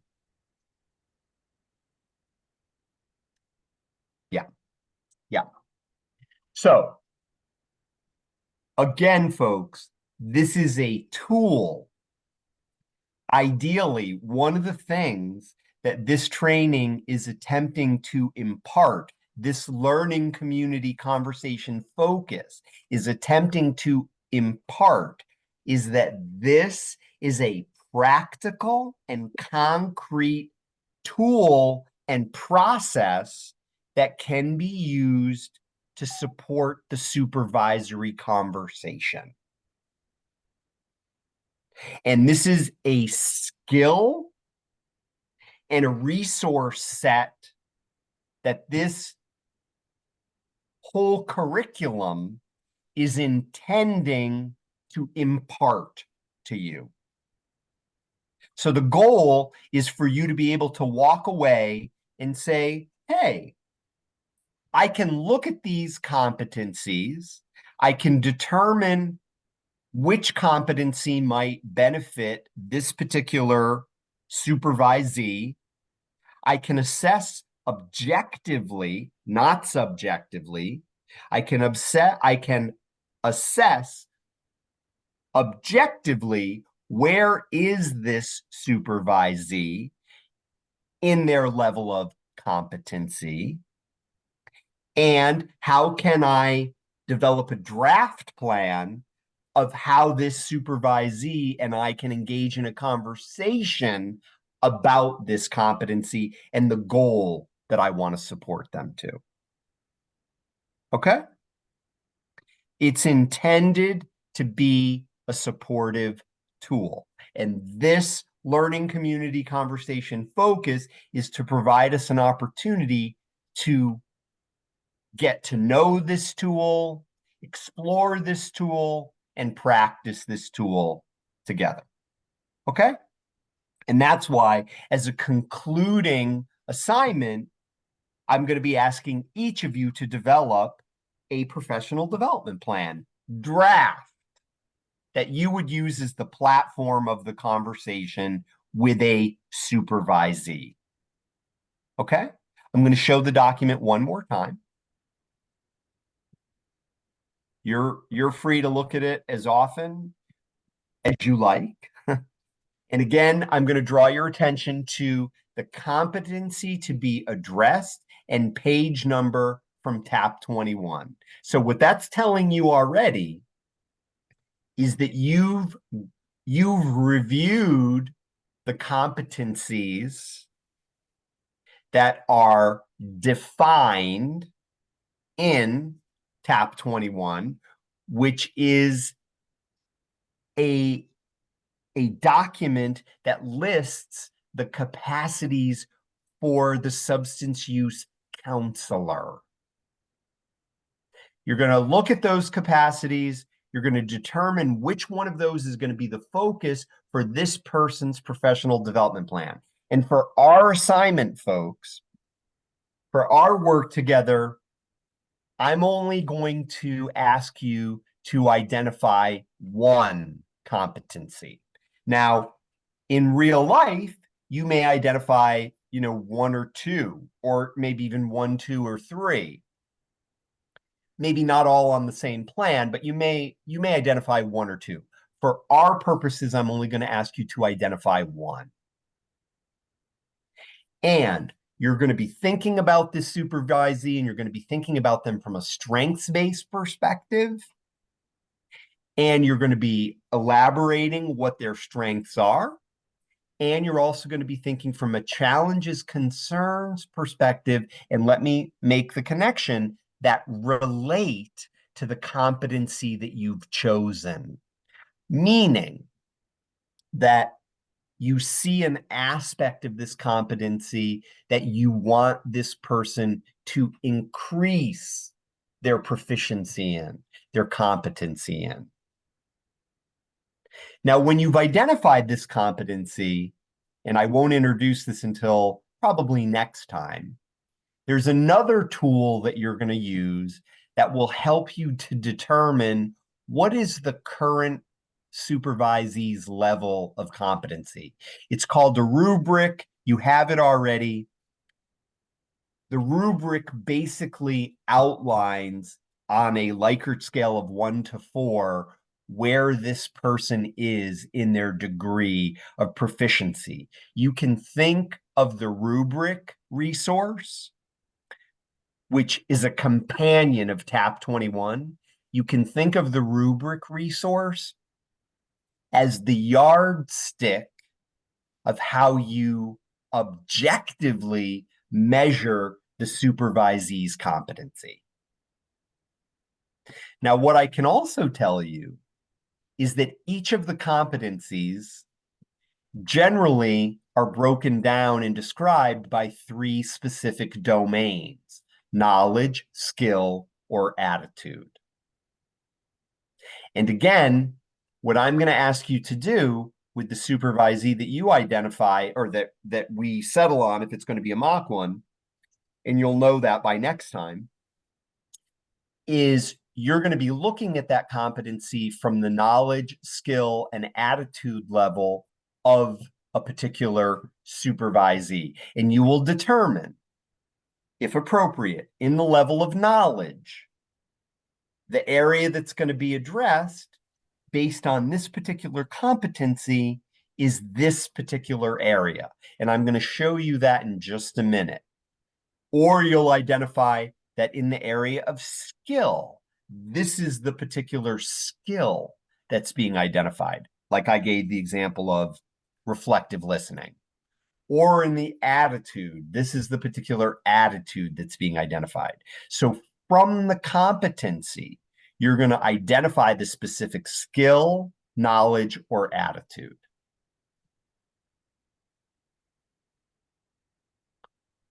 Elaine, we will get to element shortly, okay?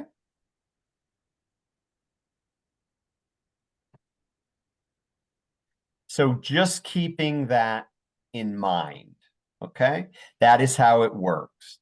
And again, let's say for the purpose of our conversation and walking through this tool, the skill that Charlene identifies, I'm not sure which competency it would correspond to, but let's say we've identified that and it's in the header up there. And the skill that Charlene has identified that's contained within that competency is reflective listening. So that would be in the skill box. The goal, well, what is to be accomplished? Well, Paul's current level of proficiency, let's say, is at a 2, and the goal to be accomplished and the level of proficiency to be achieved is, let's say, a 3. So the goal is something specific related to me achieving a level of 3.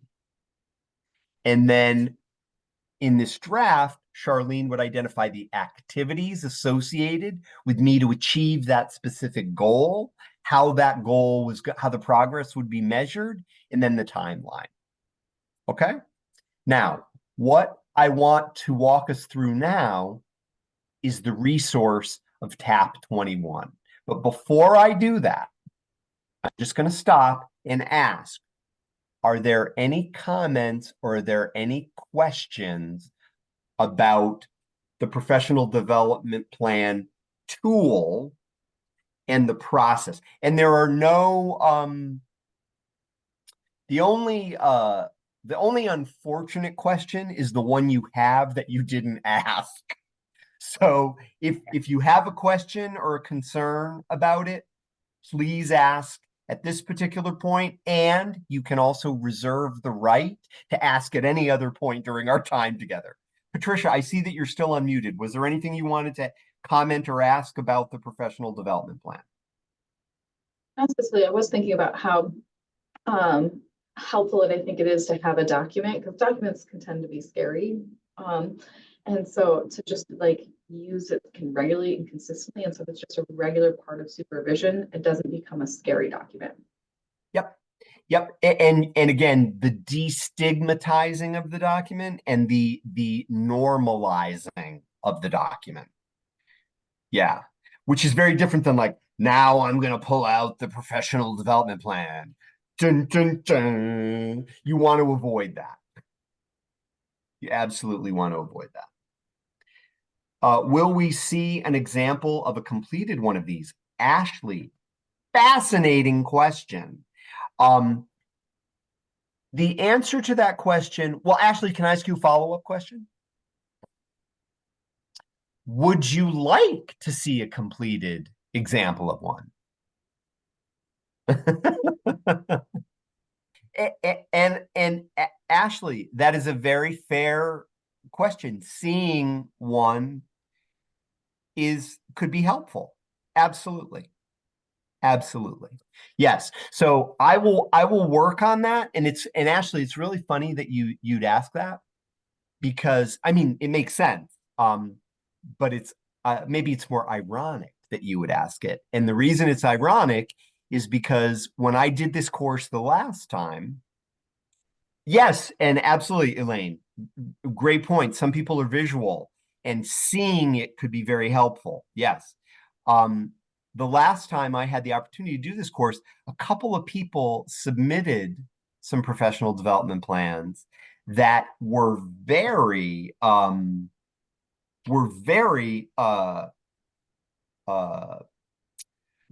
they were excellent examples. And I actually wrote to those people and I said, you know, your plan is such an excellent example. Would you mind if I shared it with future learning communities? And they said yes, they were okay with it.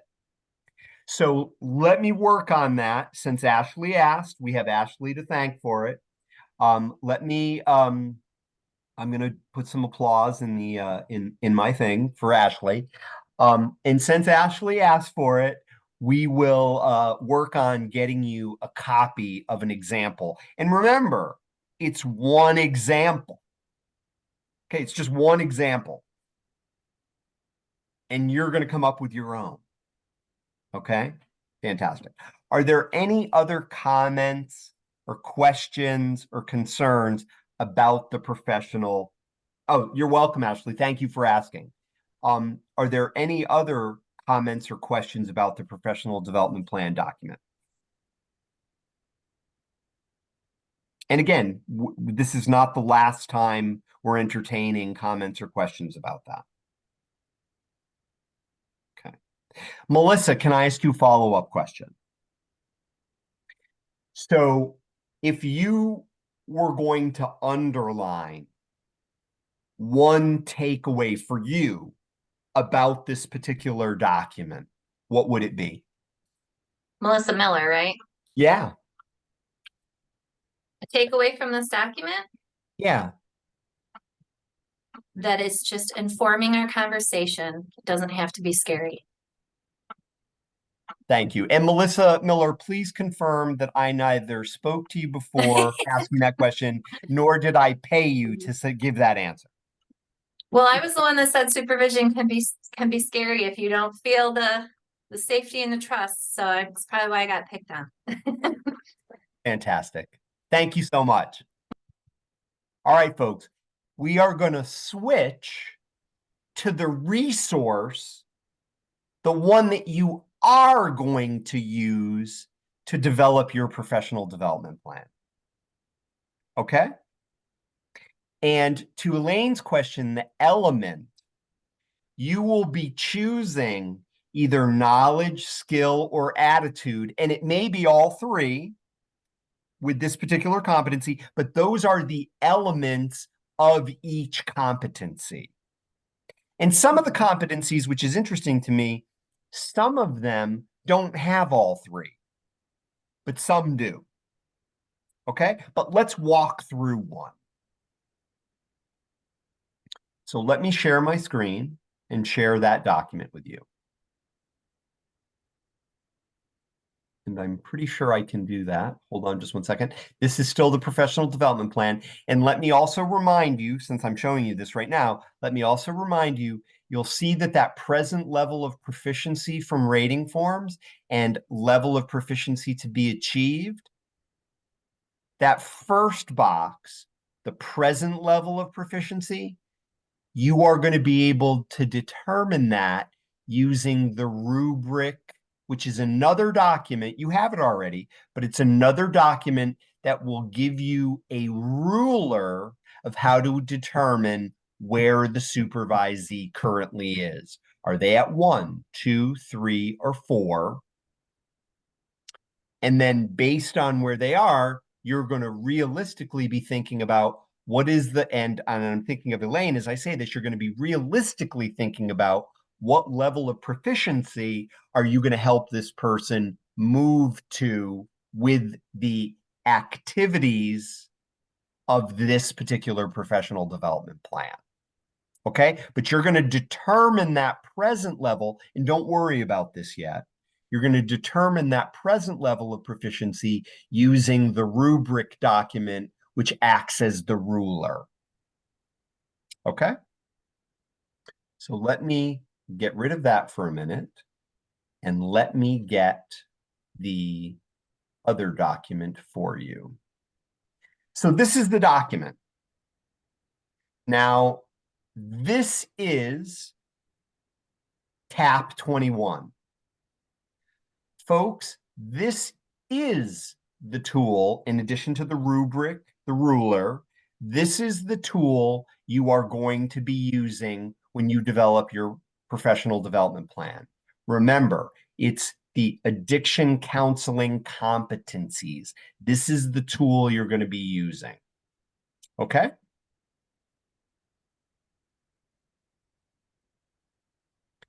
Now you'll see from this, and I'm scrolling down, and I'm just going to go quickly,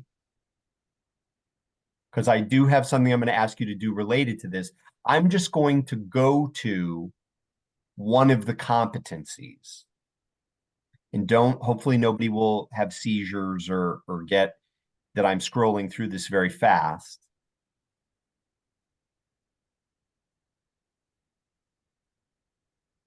But I'm just going to get to one of the competencies, and we're just going to walk through it together. All right, let's see if this next one will have what I'm hoping for.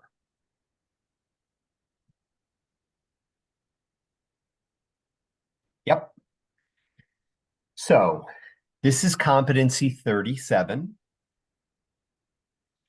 And the competency is clearly stated here. I'm going to increase the size of this just to make sure that it's highly readable for everybody. And you will notice that all three elements, knowledge, skill, and attitudes, are parts of this particular competency. So I'm going to be quiet for a moment, and I'm going to let you take a look at this, and then I'm going to ask you a couple of questions. But go ahead and take a look at it, and I'm going to look at it too, and then I'm going to stop sharing my screen and ask you some questions, and we can go back to it. And keep in mind, folks, this is competency 37 of a whole bunch, and I think there are over 100-something competencies. And you can see that there are 238 pages in this document. But this is one of the competencies, and this happens to be competency 37. So I'm going to stop talking and let you look at it, and then I'm going to ask you some questions. All right. So you've had a moment or two to look at that, and I'm going to stop sharing my screen. And I'm just going to ask, any thoughts or any reactions to looking at competency 37? Any thoughts or any reactions? I think it's very comprehensive, very clear. So comprehensive, clear, fantastic. Zakaya, what do you think? Go ahead. This is actually based on the patient, where they at, and how well are we able to incorporate their information into a plan that is best suited for their recovery. Yeah, and again, keeping in mind that this is particular competency focused on the supervisee. Does the supervisee have this competency? And then breaking that competency up into the elements of knowledge, skills, and attitude, KSA. Melissa, go right ahead. I like that it's in, it says it right there. It's always going to be an ongoing process. Yeah. And again, that's something that you could help somebody to understand, a supervisee to understand that assessment is an ongoing process. Absolutely. Absolutely. Any other thoughts or any other reactions to the competency 37? Yeah, go ahead, Christy. And then we'll go to Mandisha. Go ahead, Christy. Yeah, go ahead. Just the piece about the knowledge piece regarding outside of what the assessment is directly telling you, being able to use other things you might hear from the client or observe as relevant information in treatment planning. Fantastic. Thank you. Mandy, yes, Mandija, what were you going to say? I was gonna say, because I already typed it, that all three, I believe, work hand in hand. You know, if I have that knowledge, I can apply my skill. You know, I have the attitude to do so. That's what I was thinking. Yeah, you're absolutely right. And that's intended. These are the knowledge, the skills, and the attitudes related to this particular competency. Melissa, the floor is yours, and then we'll go to Charlene. Go ahead. It looks like it uses a lot of different treatment modalities kind of rolled into one. They need to know MI, they need to know person-centered, they need to know family systems. So it's a good test of like their knowledge of therapeutic modalities. Fantastic. Thank you. Yeah. Charlene, what were you going to say? Mandisha already said it. That's why I lowered my hand. Okay. They all correlate. They all honestly just correlate. And it's so much easier for the supervisor to pinpoint the area within which the supervisee may need to improve working on, because it's so clearly outlined in the knowledge, the skills, and the attitudes. Yes, and you've put your finger on the purpose of identifying the competency and specifically breaking out the elements of knowledge, related skills, related attitudes to that competency. That's intentional, folks. And Charlene, you're so right. It makes it so much easier for the supervisor to then say, and I'm going to use Melissa's point here, let's say that we were to determine that maybe the area of growth for this particular supervisee was under the area of knowledge.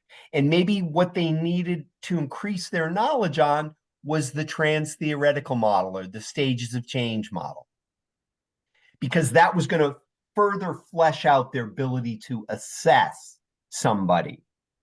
We could then create specific activities that would help this particular supervisee target that knowledge area of the competency. Okay? We're going to go to Elaine, and then we'll go right to Holly. Go ahead, Elaine. And Holly, don't lose your point. Okay, well, actually, most of everybody's already said pretty much what I wanted to say, with the exception of this attitude is, you know, how motivated are you to achieve those goals, that knowledge base and skill, because that could be an obstacle for you, okay, or it could be like a strength. I mean, how are you coming to the table in reference to the development plan about those particular skills?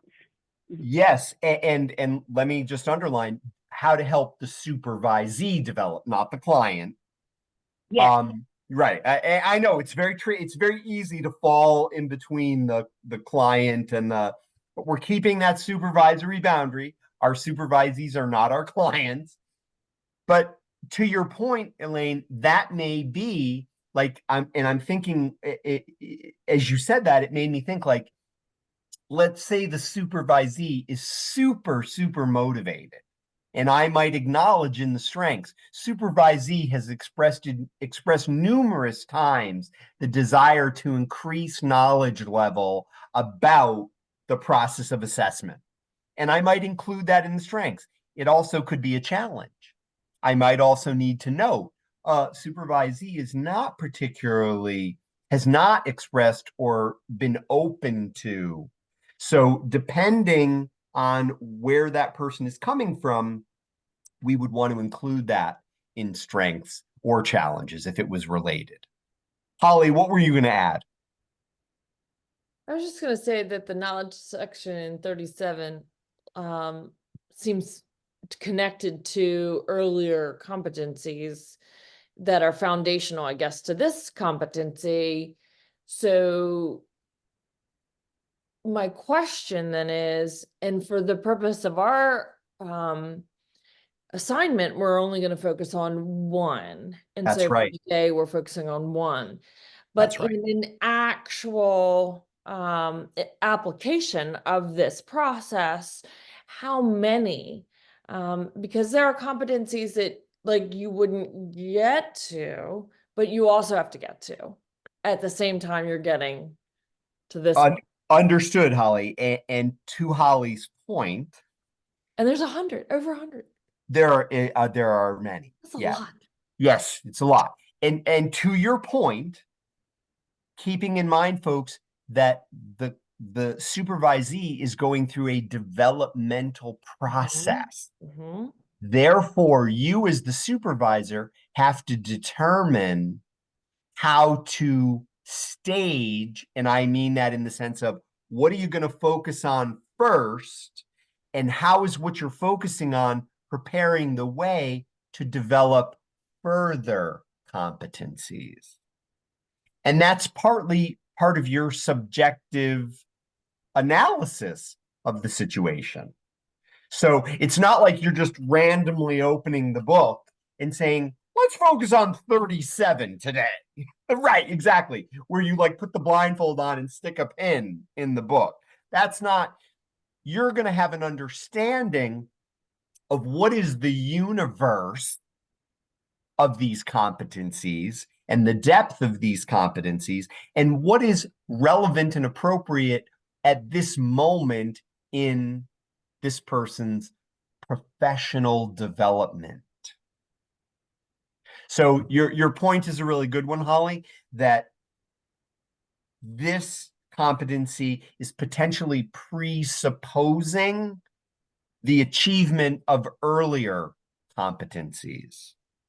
And of course, it's also going to be related on what do you need this person to be able to do right now? Mm-hmm. And you may not need them to do something more advanced at this particular point. That's not the scope of their work at this particular point. But it doesn't mean we can't be thinking about how we're making an investment in their future development. And I'm thinking of Mandija as I say this, their aspirations, their professional aspirations. Okay?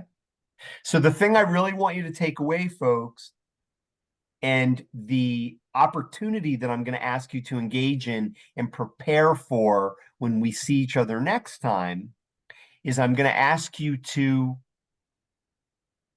walk through, become familiar with TAP 21. Let yourself be drawn through the document. And what I'm going to say, just for the purposes of putting parameters around the activity, is I'm going to say and invite you to consider engaging in a 20-minute getting to know you of the document. A minimum of 20 minutes of getting to know you with the document. So I am asking you to engage in that in between when we see each other next.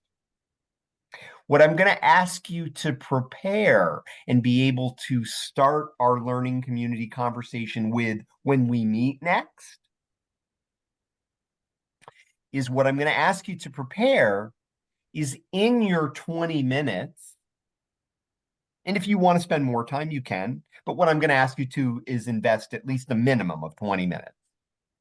And if you want to set a timer, that's great. If you don't want to set a timer, that's fine. Whatever works best for you. But what I'm going to ask you to do, be able to comment on, is two parts.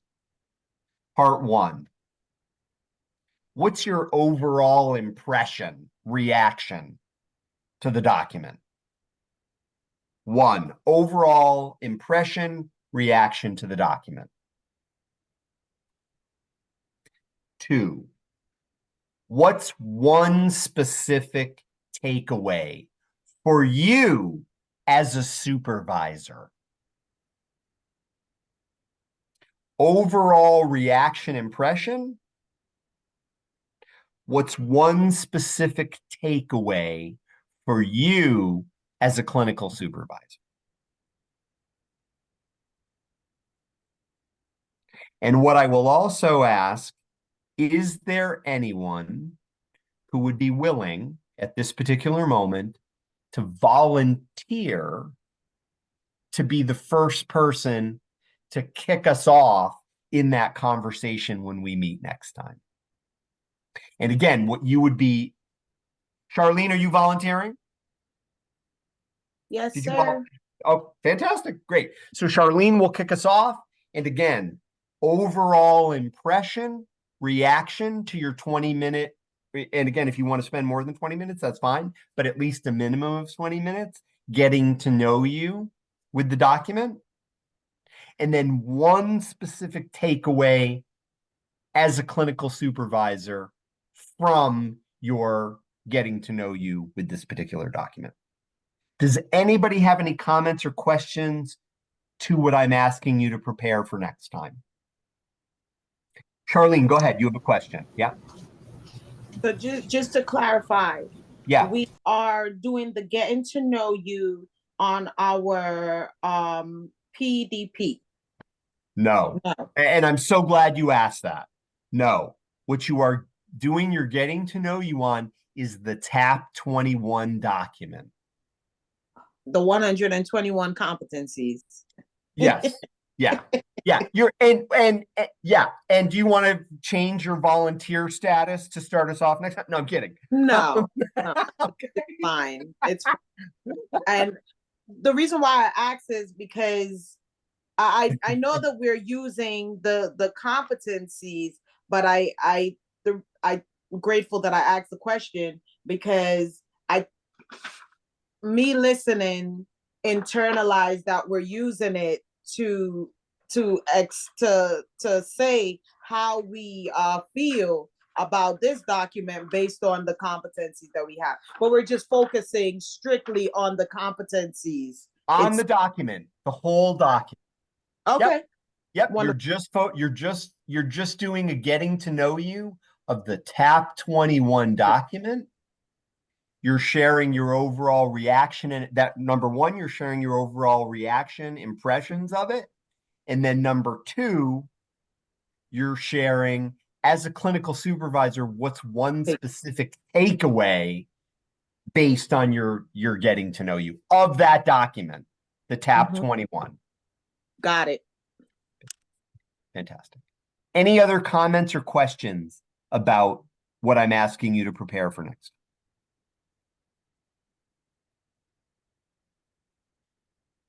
Okay. All right. So,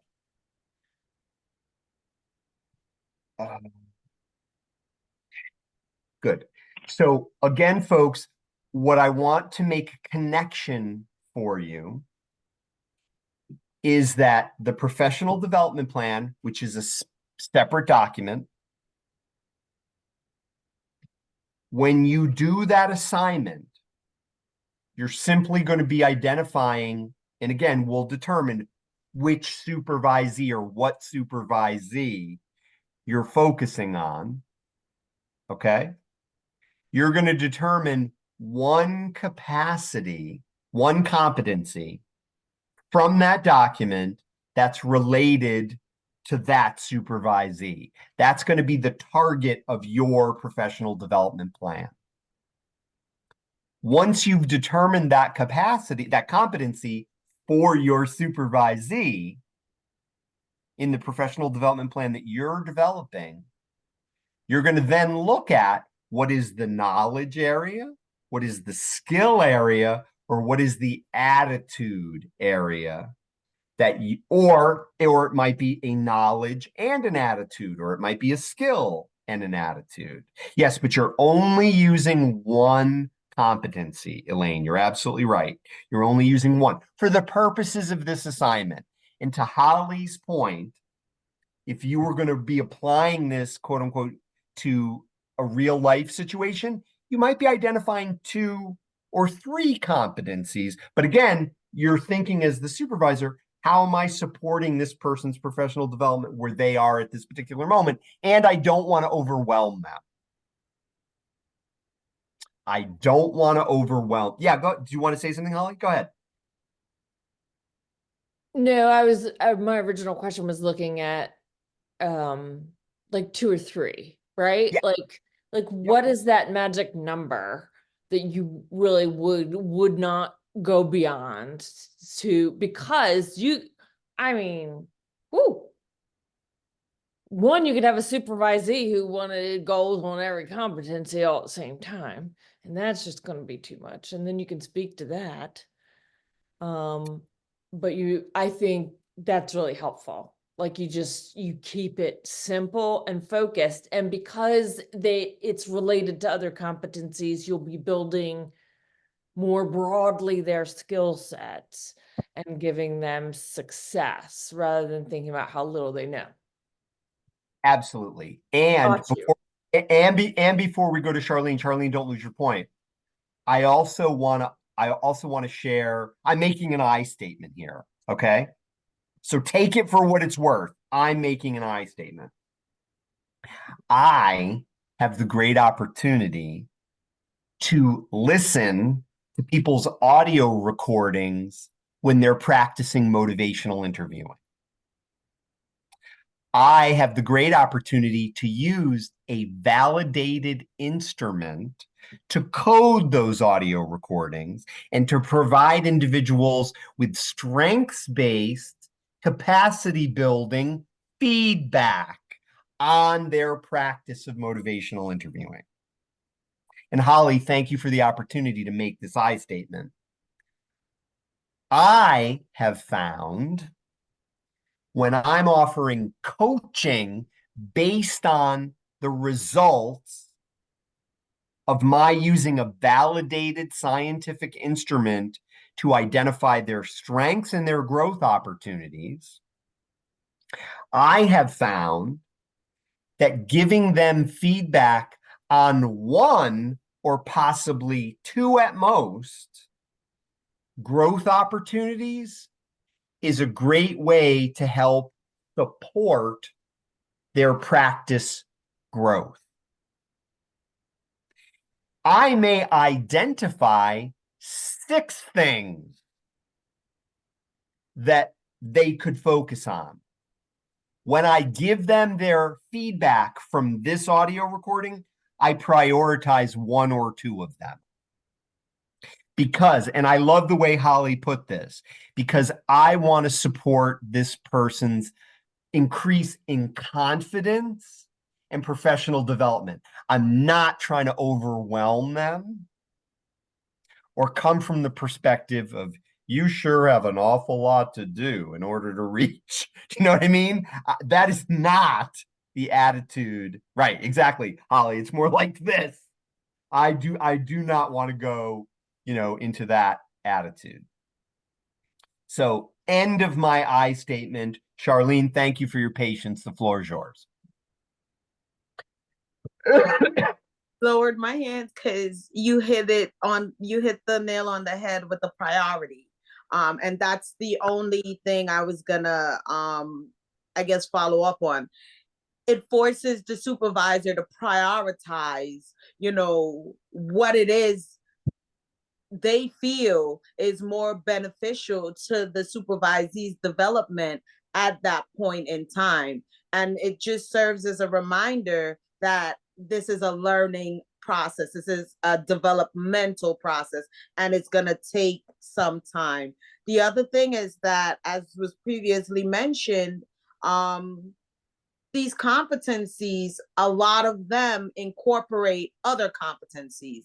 So finding a competency that may prioritize those 2 or 3 things that you want to work on, and that would be the one that you give to the supervisee to start working on. Would, if you're prioritizing, then that in itself will help the situation, I feel, a little bit better. I couldn't agree with you more. And I will also throw out, and this won't be a surprise to anybody, but I am imagining, again, I'm imagining here, if Charlene were my supervisor and she and I were going over and collaboratively discussing my professional development plan, I could almost imagine Charlene saying to me,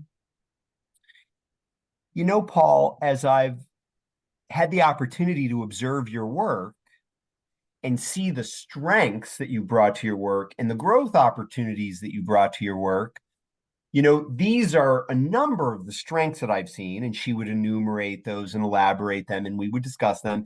And then she would say, and you know, I noticed these two growth opportunities, and I'm wondering, of these two, which one might you want to focus on first? Because again, how you engage in that conversation, how you collaborate, and again, you as the supervisor have determined, hey, both of these competencies are areas that Paul could potentially grow in.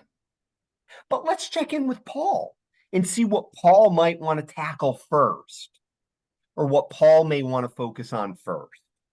So I just wanted to underline that, Charlene, because you actually, in what you said, made me think of, because remember, folks, the professional development plan is not a dead written document. It is the foundation on which we hopefully have a collaborative supervisory conversation. And I could imagine, Charlene, that that's how you might conduct the conversation if I were your supervisee.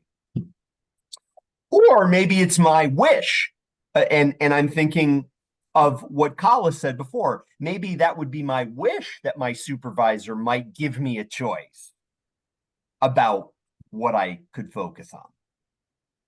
So yeah, go ahead, Charlene. I think you said it perfectly, because even the supervisor has prioritized what it is that they feel that the supervisee needs to tackle first. But they bring it, when you bring both, you know, more than one to the table, it makes the supervisee, or it should make the supervisee feel that you're having a collaborative, you're including them in the supervision and not taking on that authoritative role. This is what you need to work on. So I think that is absolutely perfect way of engaging the supervisee and allowing them input into their supervision. Well, I can only tell you from having the opportunity to work with really effective supervisors, I loved it when my supervisees would invite me to comment on, you know, how I wanted to proceed. Kala, you want to say something? Yeah, earlier when I was talking, I missed saying this, but I was thinking of directive versus non-directive, you know, where preference for non-directive and inclusive rather than do this, do that, or, you know, present a plan which you have made. Yeah.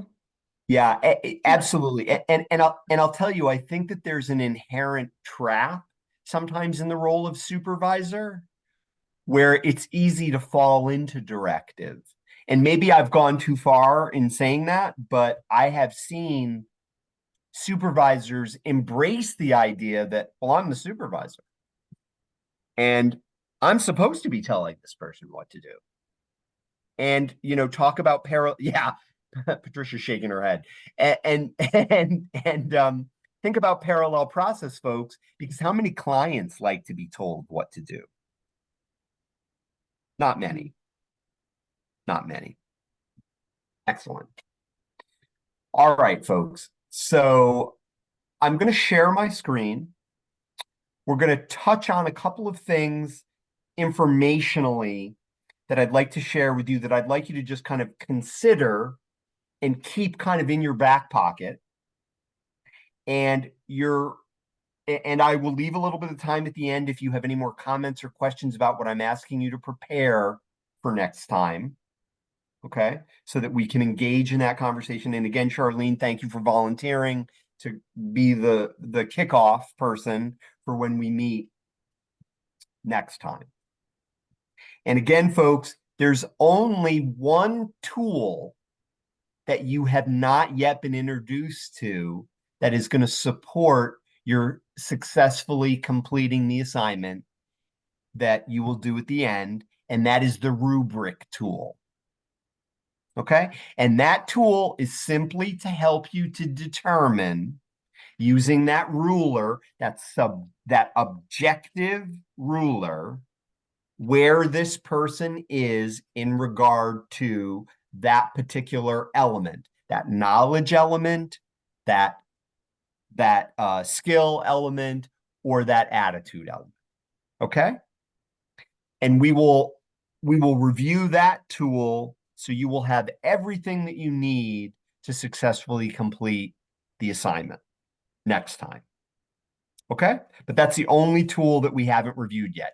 You have that tool, but we haven't officially reviewed it. You have the professional development plan. You have that document. You have TAP 21. That's the competency sort of menu you're going to use. Excellent. All right. So I'm going to share my screen again. Folks, we're going to round out and we're going to touch on this briefly. And there are some activities, one of which we might engage in from your participant workbook. So have it handy if you can. But we're going to talk a little bit about the supervisory alliance. And what I will say in regard to that, and I'm actually going to stop sharing my screen to say this, is what I will say in regard to that is we've been talking about the supervisory alliance since we first started this conversation. You've been talking about the supervisory alliance when you were doing your 14-hour online individual conversation. And I will go so far as to say, and I don't think there's a slide that says this, but I think it says it somewhere in the participant workbook. And if you know, by all means, throw out the page number. But I believe somewhere in the participant workbook, it says that the quality of the supervisory alliance has a direct impact on the effectiveness of the worker's ability to engage and retain their patients or their clients. And I'm going to repeat that. The quality of the supervisory alliance has a direct impact on the provider's ability to engage and retain their clients or their patients. Okay? So we're now going to look a little more deeply into the supervisory alliance. It's page 25 in the participant manual.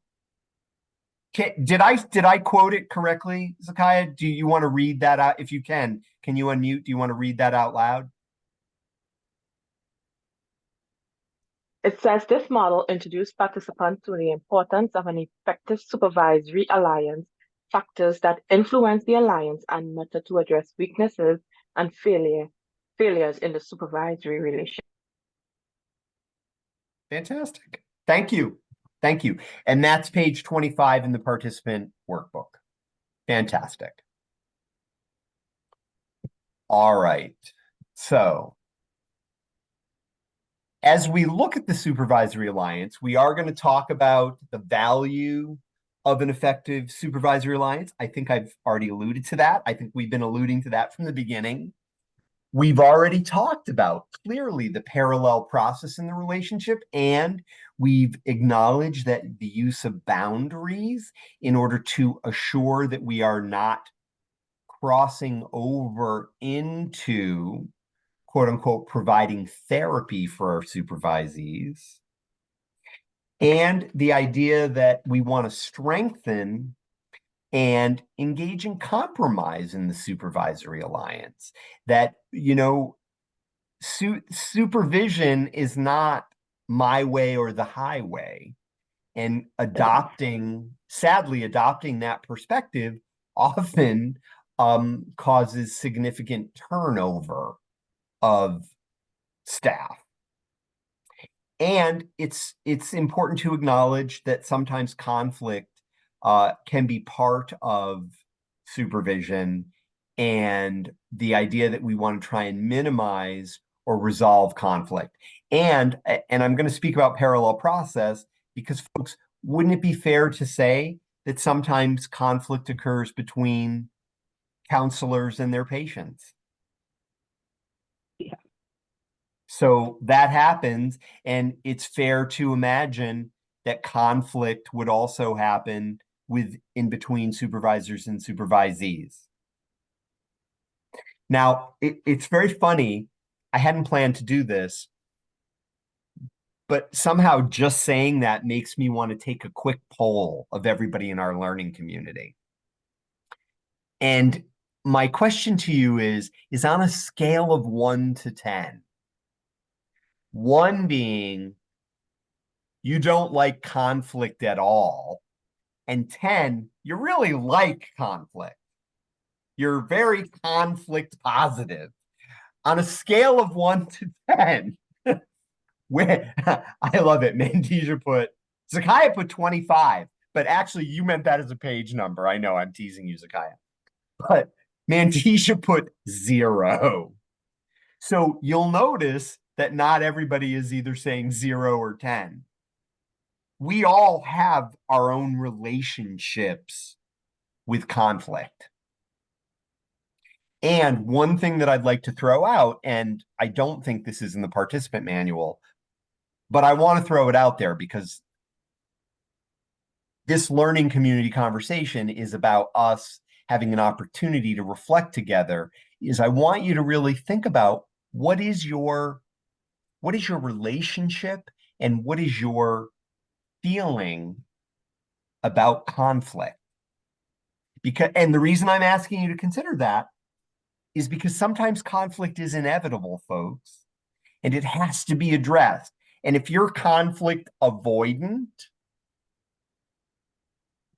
you may not want to go down that road. And that would be for your own, that would be your own kind of counter-transferential. And again, I'm not saying that conflict is positive or negative. I'm saying that it happens and it must be navigated. And I will also say, and I'm going to ask for people's reactions to this, I'm also going to go out on a limb and say, I statement, I have experienced conflict as increasing or deepening the supervisory relationship. Any thoughts or any reactions to that I statement on my part? Elaine types yes. That the process of repairing relationship is kind of like the repairing of a bone. It can, if you go through the repair process appropriately, create a stronger alliance. Okay. Thank you, Patricia. Melissa, what were you going to add? I totally forgot. I'm sorry. I had it and it's gone. It was related to conflict. Yep. Okay, if it comes back, just unmute. Go ahead, Charlene. Yeah, go ahead. I was going to say, similar to, I think somebody else put it in there, it's an opportunity for growth and development. Of course, we're talking about addiction counseling. I mean, I am going to reflect back on my past opportunities, is what I'll call it, with addressing conflict, not just with a client, but with a supervisor as well. I say it's an opportunity for growth, because if you're not faced with it or you're not familiar with handling conflict, when you are put in a situation where you're faced with it, and you're absolutely right, I have not met anyone who has gone through my field and not been met with resistance on any level that can say, oh my God, you know, I've had this breeze of a time as a counselor or as a supervisor. Absolutely not. Conflict, dealing with conflict is a major part of the counseling field, because we're dealing with people who are constantly dealing with conflicts. We're teaching them how to navigate the conflict that they're facing. So we are bound to be met with conflicts and resistance. And for me, it's an opportunity. Well, let's try what worked before. Okay, that's not working. So now I have to go back to the drawing board, or now I have to consult with my supervisor to get over that hurdle. It should, if you look at it from a point of view as a way to grow, then you wouldn't face it as much with resistance. And I can honestly say, prior to going through 1,000,001 conflicts and dealing with a lot of resistant clients, I did not always have this viewpoint. I was that person that avoided it, you know, and couldn't understand, if you're coming for help, why you being resistant. So I can reflect back and say that I, as a counselor and as a person that is, you know, learning and growing, I was that person that was a 0. And now I can honestly say, and I put a 7 because I'm still learning. There are conflicts that, or rather I would say leaning more towards ethical dilemmas that can, you know, transition into conflicts that I think I am learning to address a little bit more better. But I think at a 7, it's, you know, you still have that opportunity to not feel overwhelmed and seek, you know, the assistance that you need to address the situation appropriately. You know, versus at a 0, I'm avoiding. Okay. And, you know, head in the dirt kind of attitude. What I'm going to invite you to also consider as part of this process is we have to ask ourselves, what's our relationship to this? And how does it play out in the work that the counselors are experiencing? Because it's probably going to be inevitable that it's going to happen. And how can supervision, when it comes up in supervision, how can that be a win-win experience? Not always a comfortable experience, not always comfortable in the moment, but how can it be a win-win experience for the supervisor, the supervisee, and the clients? Because let's start with the client-worker relationship. If the client and the worker can successfully work through conflict, maybe the client is going to be able to successfully work through conflict in their lives because they've had the practice in the relationship with their worker. And if the worker can successfully work through conflict and we can successfully work through conflict with the worker, maybe they're going to be able to then do that with their clients or their patients. Elaine writes, how would you resolve your personal conflicts, views, politics, etc., respect views?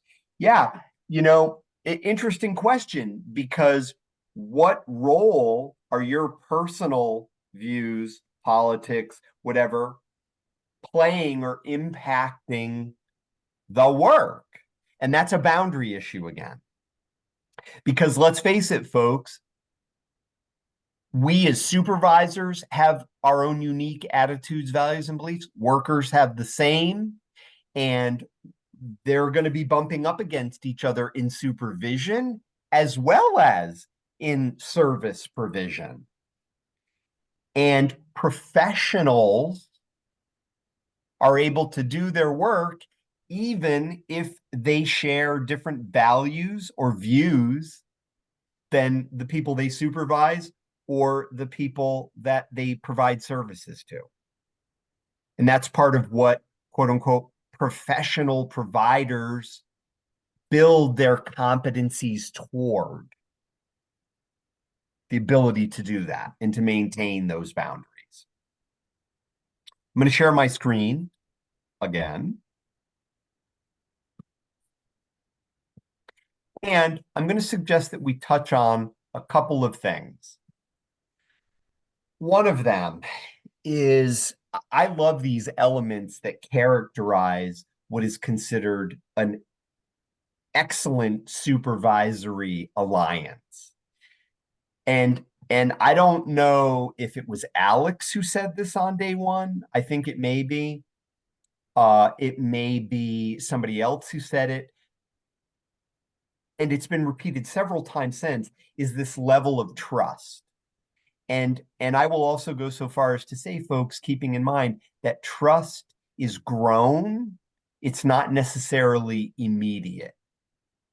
If I have the opportunity to be providing supervision to somebody, I want to earn and grow trust with them. I can't assume that they're going to trust me immediately.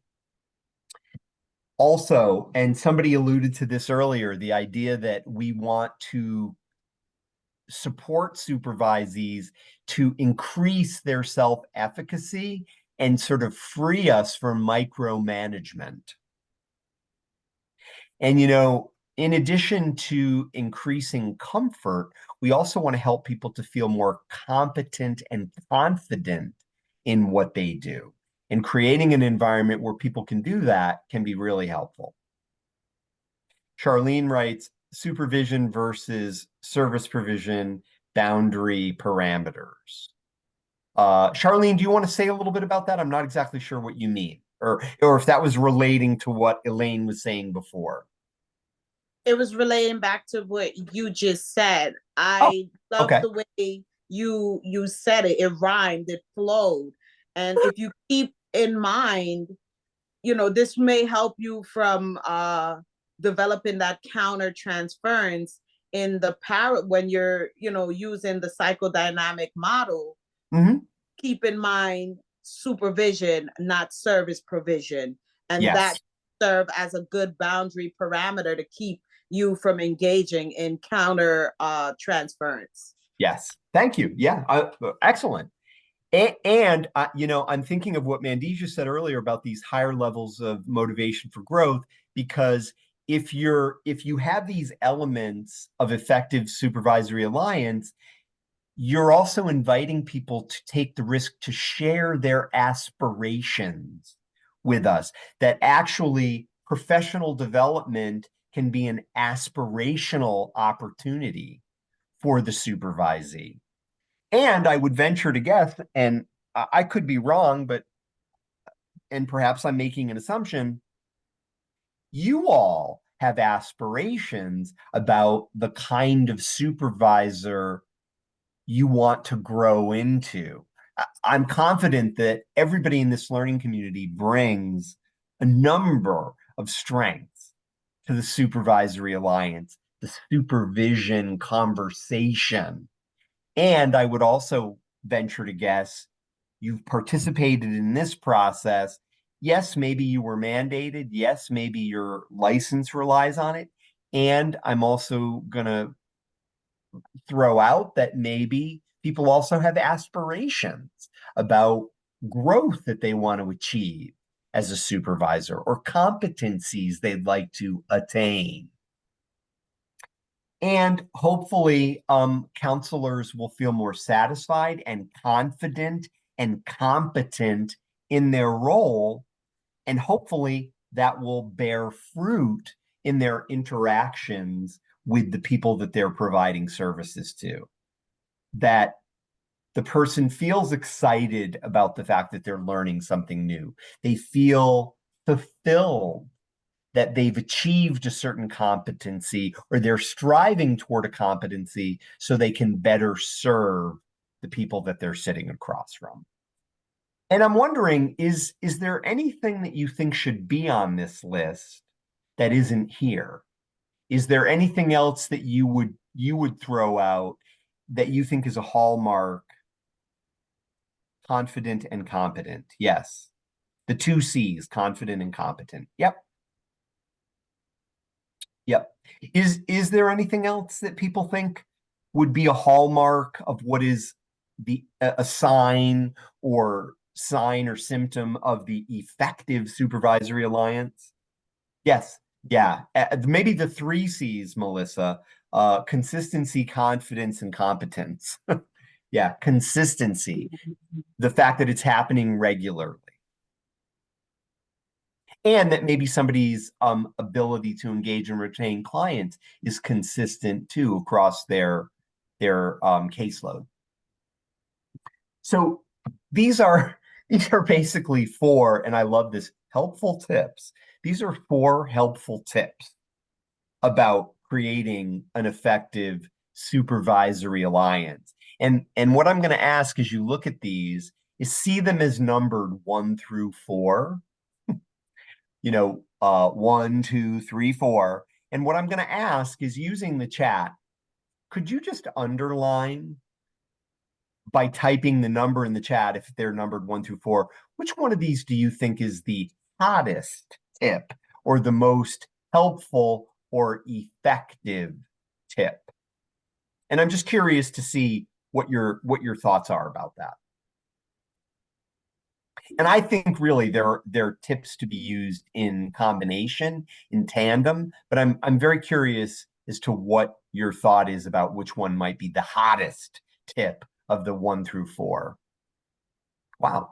A number of people are saying 4.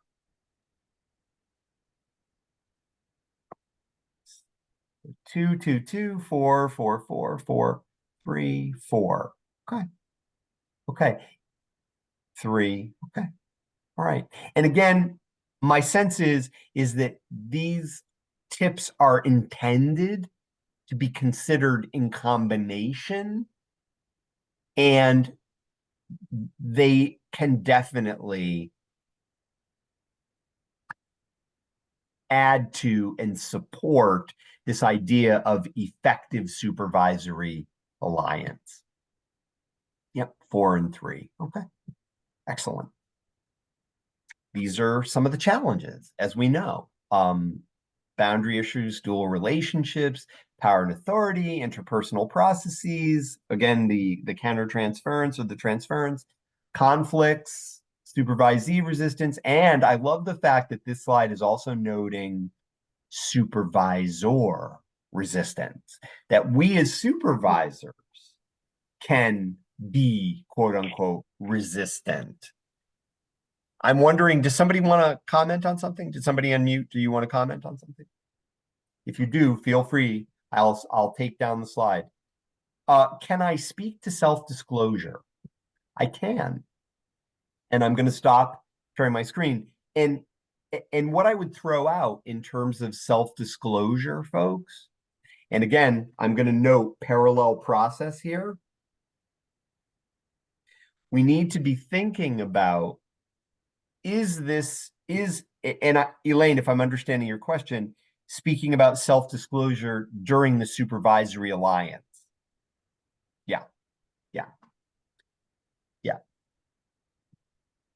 I think if the self-disclosure is purposeful and if it's relevant to the support or the growth, the professional development that you are promoting during the conversation with the supervisee, it can be very helpful and relevant. And I want to give a concrete example.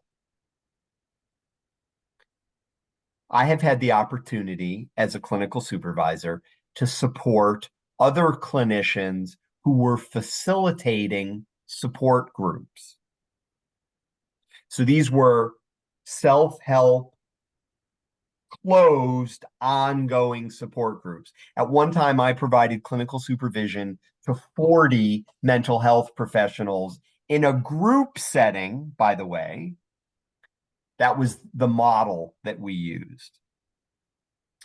And at a couple of instances relevant to what was being discussed in the group, it was relevant for me to talk about a learning opportunity even though I was facilitating the group, it was helpful for me to talk about a learning opportunity that I had as a group facilitator when I was training to be a group facilitator.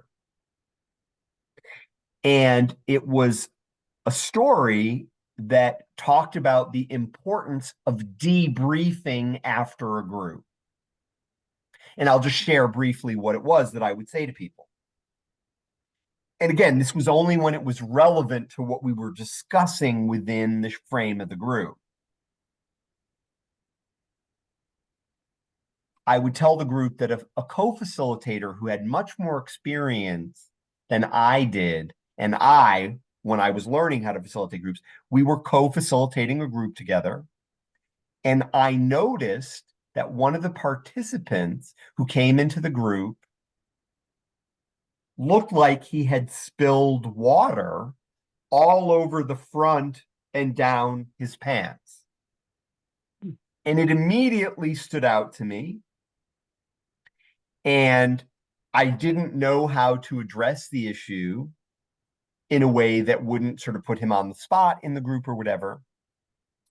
And my co-facilitator never said anything about it. And one of the group participants said, just as a non sequitur, "Is it raining outside?" So the group participant tried to bring it up. And by the way, this was an HIV/AIDS support group for people who were diagnosed and living with AIDS. And everybody in the group was in varying states of health. So after the group, and everybody in the group determined, no, it's not raining outside. After the group, my very experienced co-facilitator and I were like, what was going on there? And what we realized is that neither one of us wanted to address the fact that clearly this person had lost control of their bladder. They came to the group after having urinated on themselves, and even a group member tried to bring it up, and we avoided it completely. And it was very powerful because we processed that together after the group, and then we determined how we were going to address it when we went back to the group the next time. And we successfully executed that discussion when we went back to the group the next time. But we both acknowledged that we colluded in the avoidance, and it was a very relevant point to discuss. In certain instances, it was a relevant self-disclosure to discuss, because sometimes we as supervisors learn from our own growth opportunities. And it's important for us to model that we don't always do things perfectly, that we avoid things too, to help normalize that and destigmatize it within the context of the supervision. Yes, the issue was eventually addressed. Yes, Elaine. But again, it was a very powerful learning experience, and it had and it's interesting because I thought to myself, well, if my supervisor's not going to acknowledge this, then why should I? And what I realized is my supervisor was avoiding it just like I was avoiding it, because it was too painful. It was too hard within the context of the group. You're very welcome. You're very welcome. And again, folks, I would only make that disclosure within the context of what was appropriate in the supervision and what was going to support the supervisee or the team if it was a group supervision. Self-disclosure can be very powerful as long as it's serving the supervisee and not serving the supervisor. And we're back to that parallel process. Yes. Yes. Absolutely. Yeah. Excellent. All right, I'm going to share my screen again. I'd like us to use the time that we have together to focus on, instead of actually walking through those scenarios, and I invite you at your leisure to look at them. I invite you to share them with colleagues and discuss them if that's possible. But there are a number of tips that are associated and are included in your slides, and I'm going to touch on these tips, but there are a number of tips that are associated with each of these scenarios. And we are going to get to look at scenarios in the third part of Work Together. But what I'd like to focus on is I'd like to just focus on these tips and get your reactions to them. So one of the scenarios specifically looks at boundary issues that within the frame of supervision, oftentimes boundary issues can come up. And it's important, I think, to acknowledge, and it's funny that we'd be having this conversation because I had the opportunity to facilitate a training last week about professional boundaries, and folks from all over the country were participating in it. And one of the participants mentioned, and he was not a supervisor, he was a provider, and he was providing services. And given where he lived rurally, there were a number of dual relationships that he and his patients or clients were, unfortunately, due to geography, there were dual relationships that existed or were often bumping up against each other. And I think sometimes the thing to acknowledge in supervision is that dual relationships sometimes can't be avoided. And if they exist, we want to raise the issue and discuss them and discuss the impacts that they may have on supervision. And I think the example that they give in the workbook, if you're looking at it, is a supervisor who is promoted to supervision, who prior was a colleague of people they are now supervising. Because that happens, and people have that experience. And in addition to discussing boundary issues and the impacts that they may be having, we also have to discuss, what are our agreements? How are we going to proceed given that we did have this prior relationship? How are we going to go forward? And sometimes we may need a mentor. The supervisor may need a mentor or their own supervisor to actually to talk through some of these issues. And that is also one of the things in the professional boundaries course that we focused on, was the need to not be keeping things in our own heads. So I'm going to stop sharing my screen to underline a point here. Supervisors need supervision and consultation too.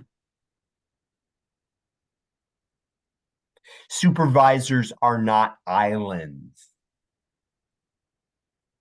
You need trusted colleagues, your own supervisors, and people to be able to check in with too. So I just want to underline that. I'm going to go back to my screen for just a moment.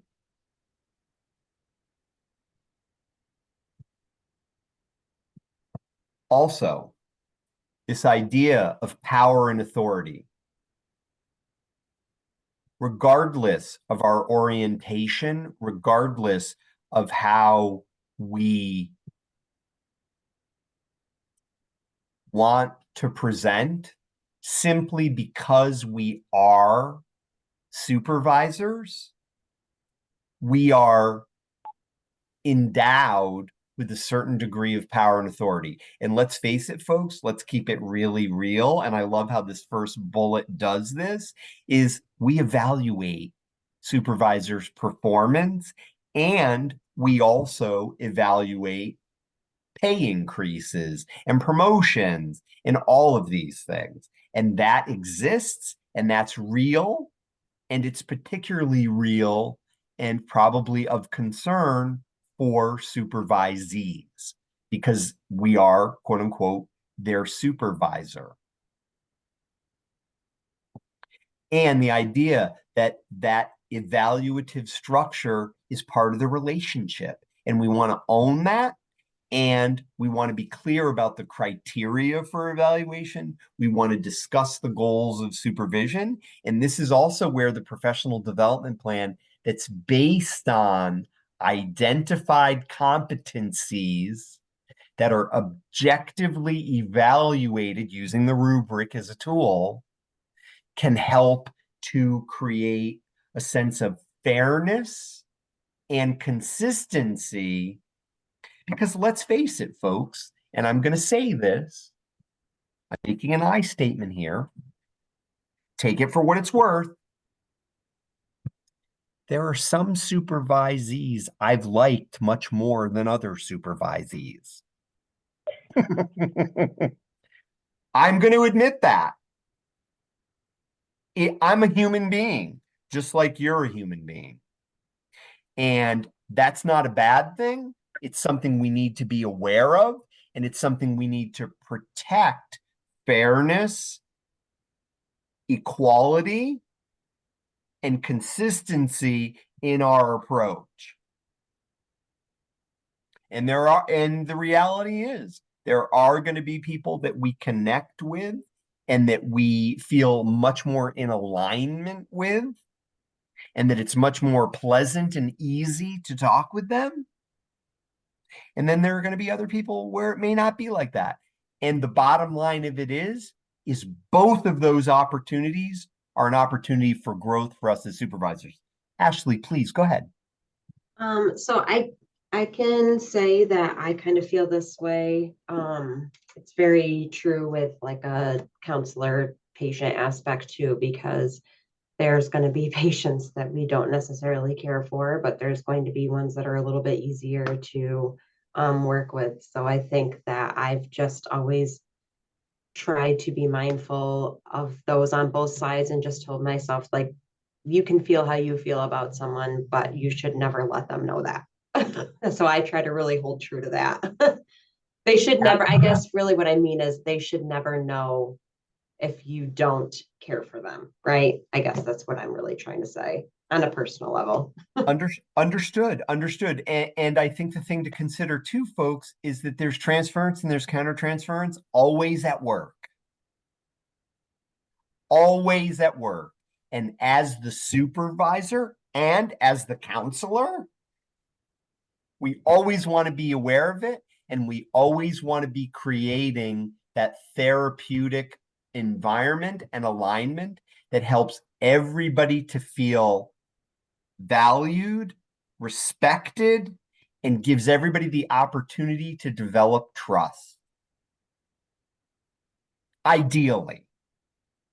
And those are things we can strive toward. We can absolutely strive toward them.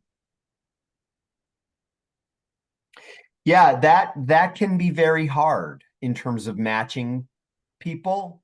And folks, as professionals, our goal is to create a consistent opportunity for safety, respect, engagement, and connection and success, whether it is our interaction with a supervisee or whether it is our supervisee's interaction with a client. And a supervisee may need supervision to say, you know, I have a real hard time with this person, and I have a hard time with this person because of X, Y, and Z. And we need to be able to provide an opportunity for that person to work through it so they can continue to do good work. Charlene, the floor is yours. I was going to say you're absolutely correct. And I'm sorry, I didn't get your name that spoke before me. Is on point. Ashley. Yeah, it was Ashley.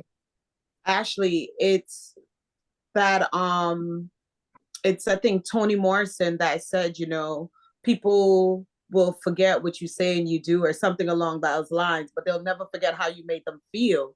Yes. And for me, I consider myself a very sensitive and empathetic person.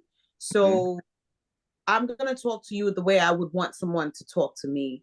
I am going to approach you the way I would want someone to approach me. And I do it the same with, you know, if I'm with a colleague or with a client. And it's really sad to say that in this profession, and I'm going to speak from what I've observed. Yeah. Sadly, a lot of times clients have gotten used to being talked at or rather than to.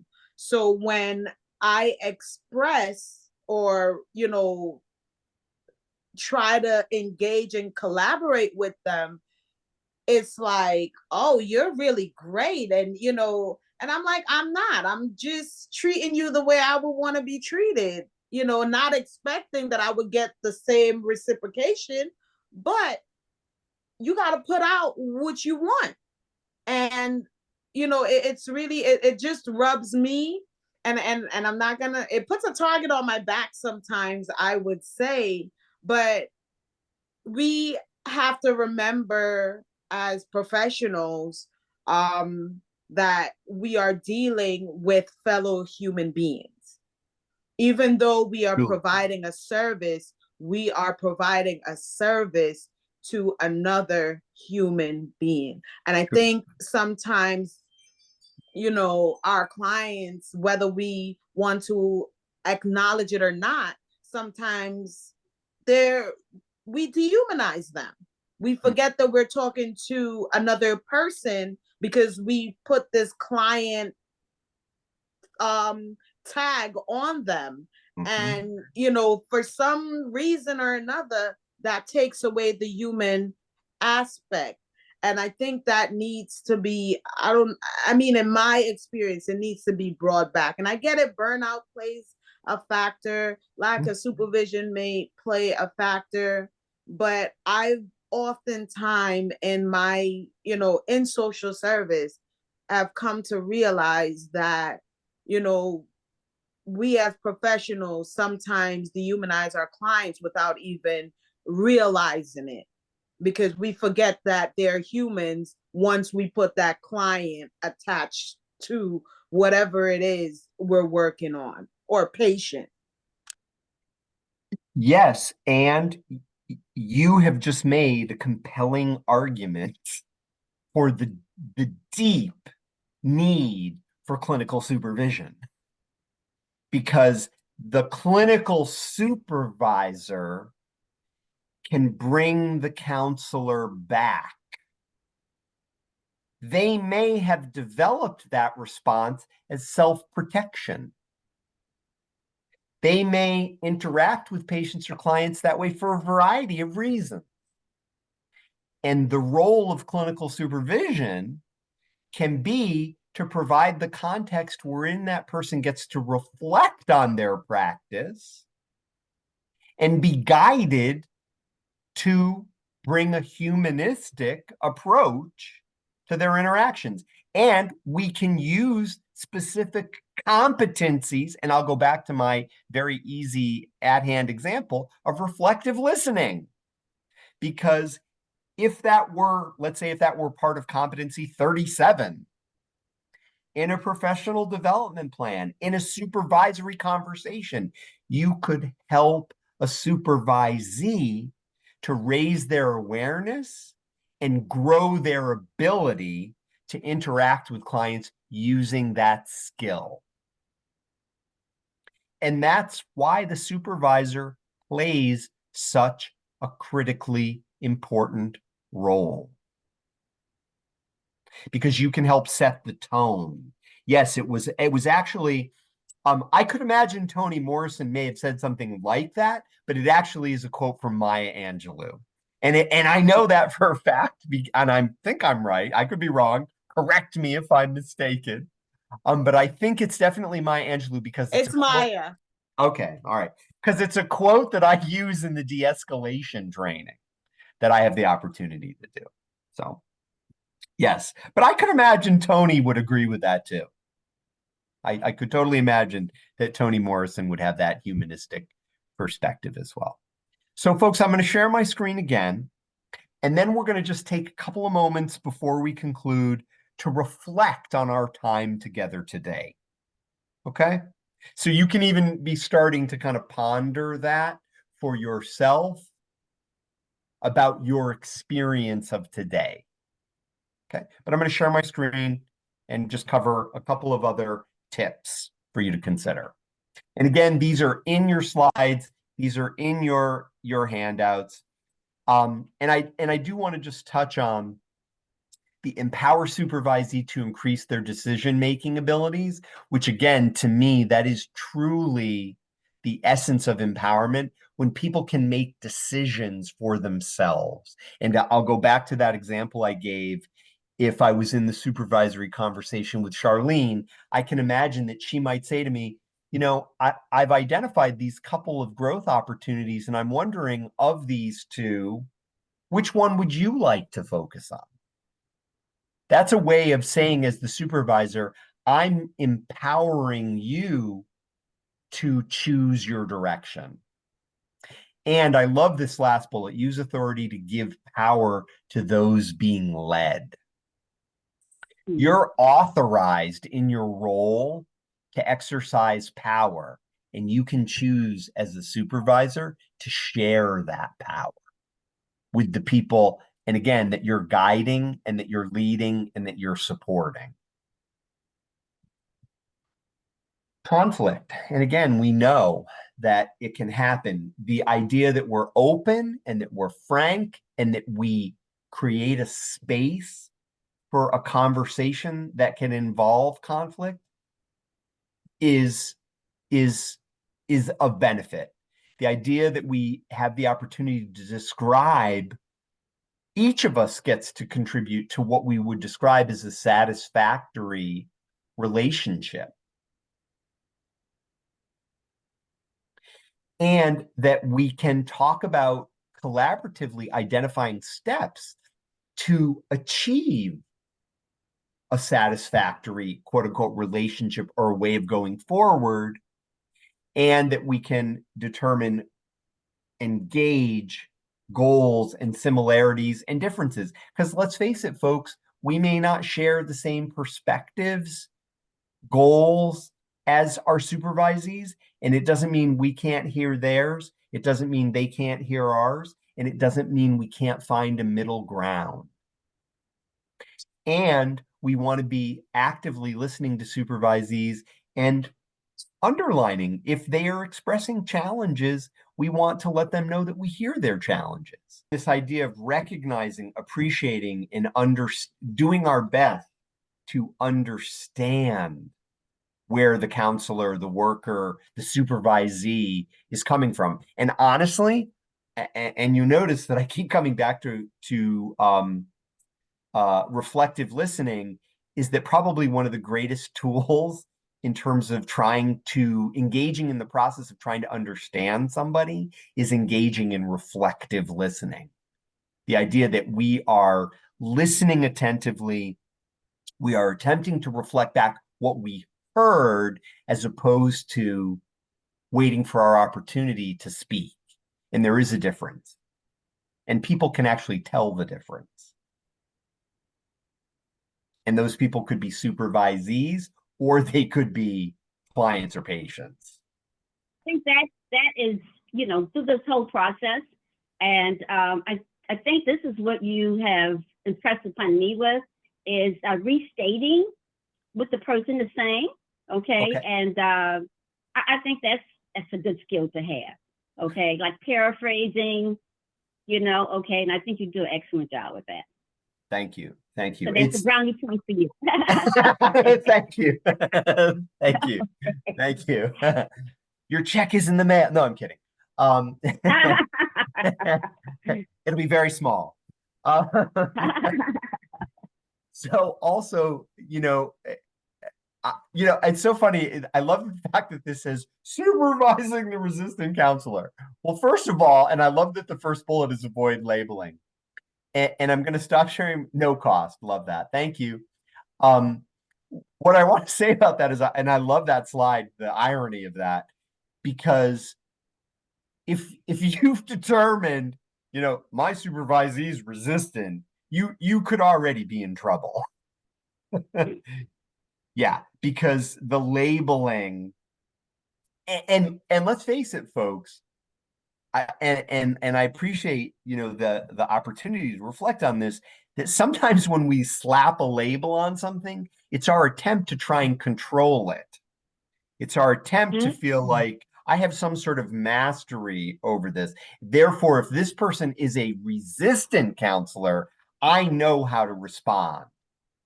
And what I'd like us to consider from the supervisory alliance perspective is, if you're experiencing resistance, get curious and try and understand where the person is coming from.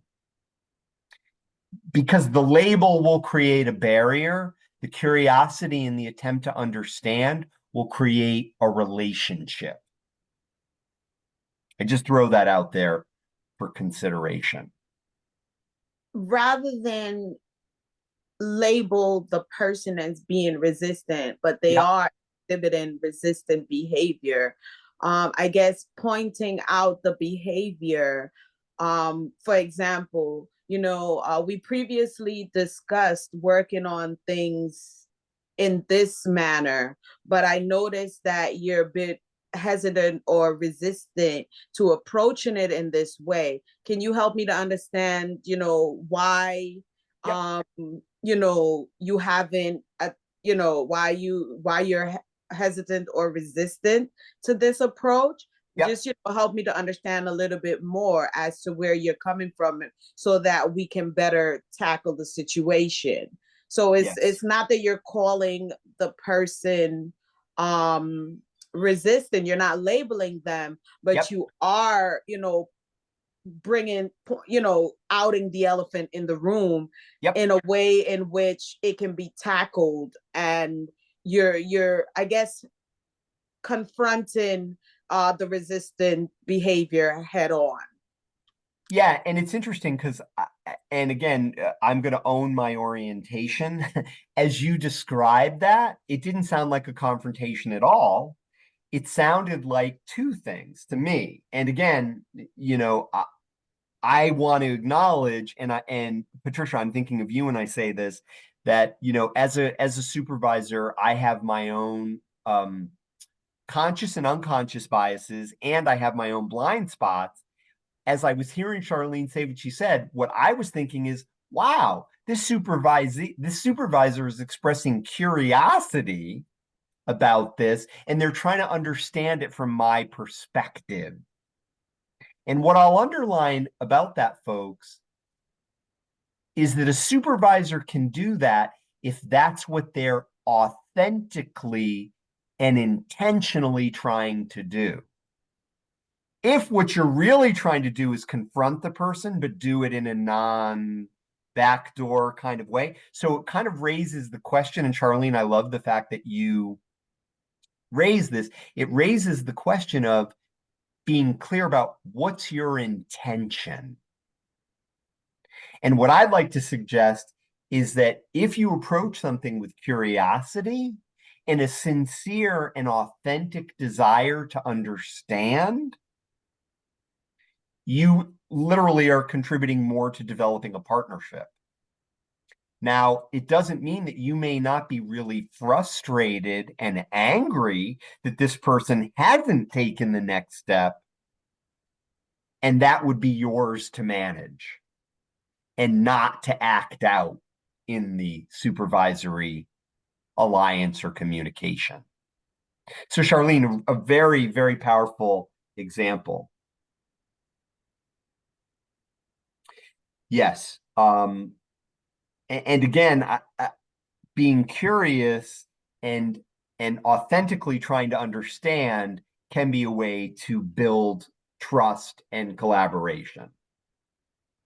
So, folks, we have touched on the tips that I wanted to make sure that we reviewed in our conversation together. It's clear, I've laid out what I've asked you to prepare for next time in terms of your 20 minutes at minimum. If more serves you and you're interested in more, that's fine. But 20 minutes, fine. Getting to know you of the tip, and then your overall reactions, and then as your role as a clinical supervisor, what your kind of takeaway from your getting to know you experience was with the resource. Okay? So what I'm going to ask everybody to do, take a nice deep breath. Let it go.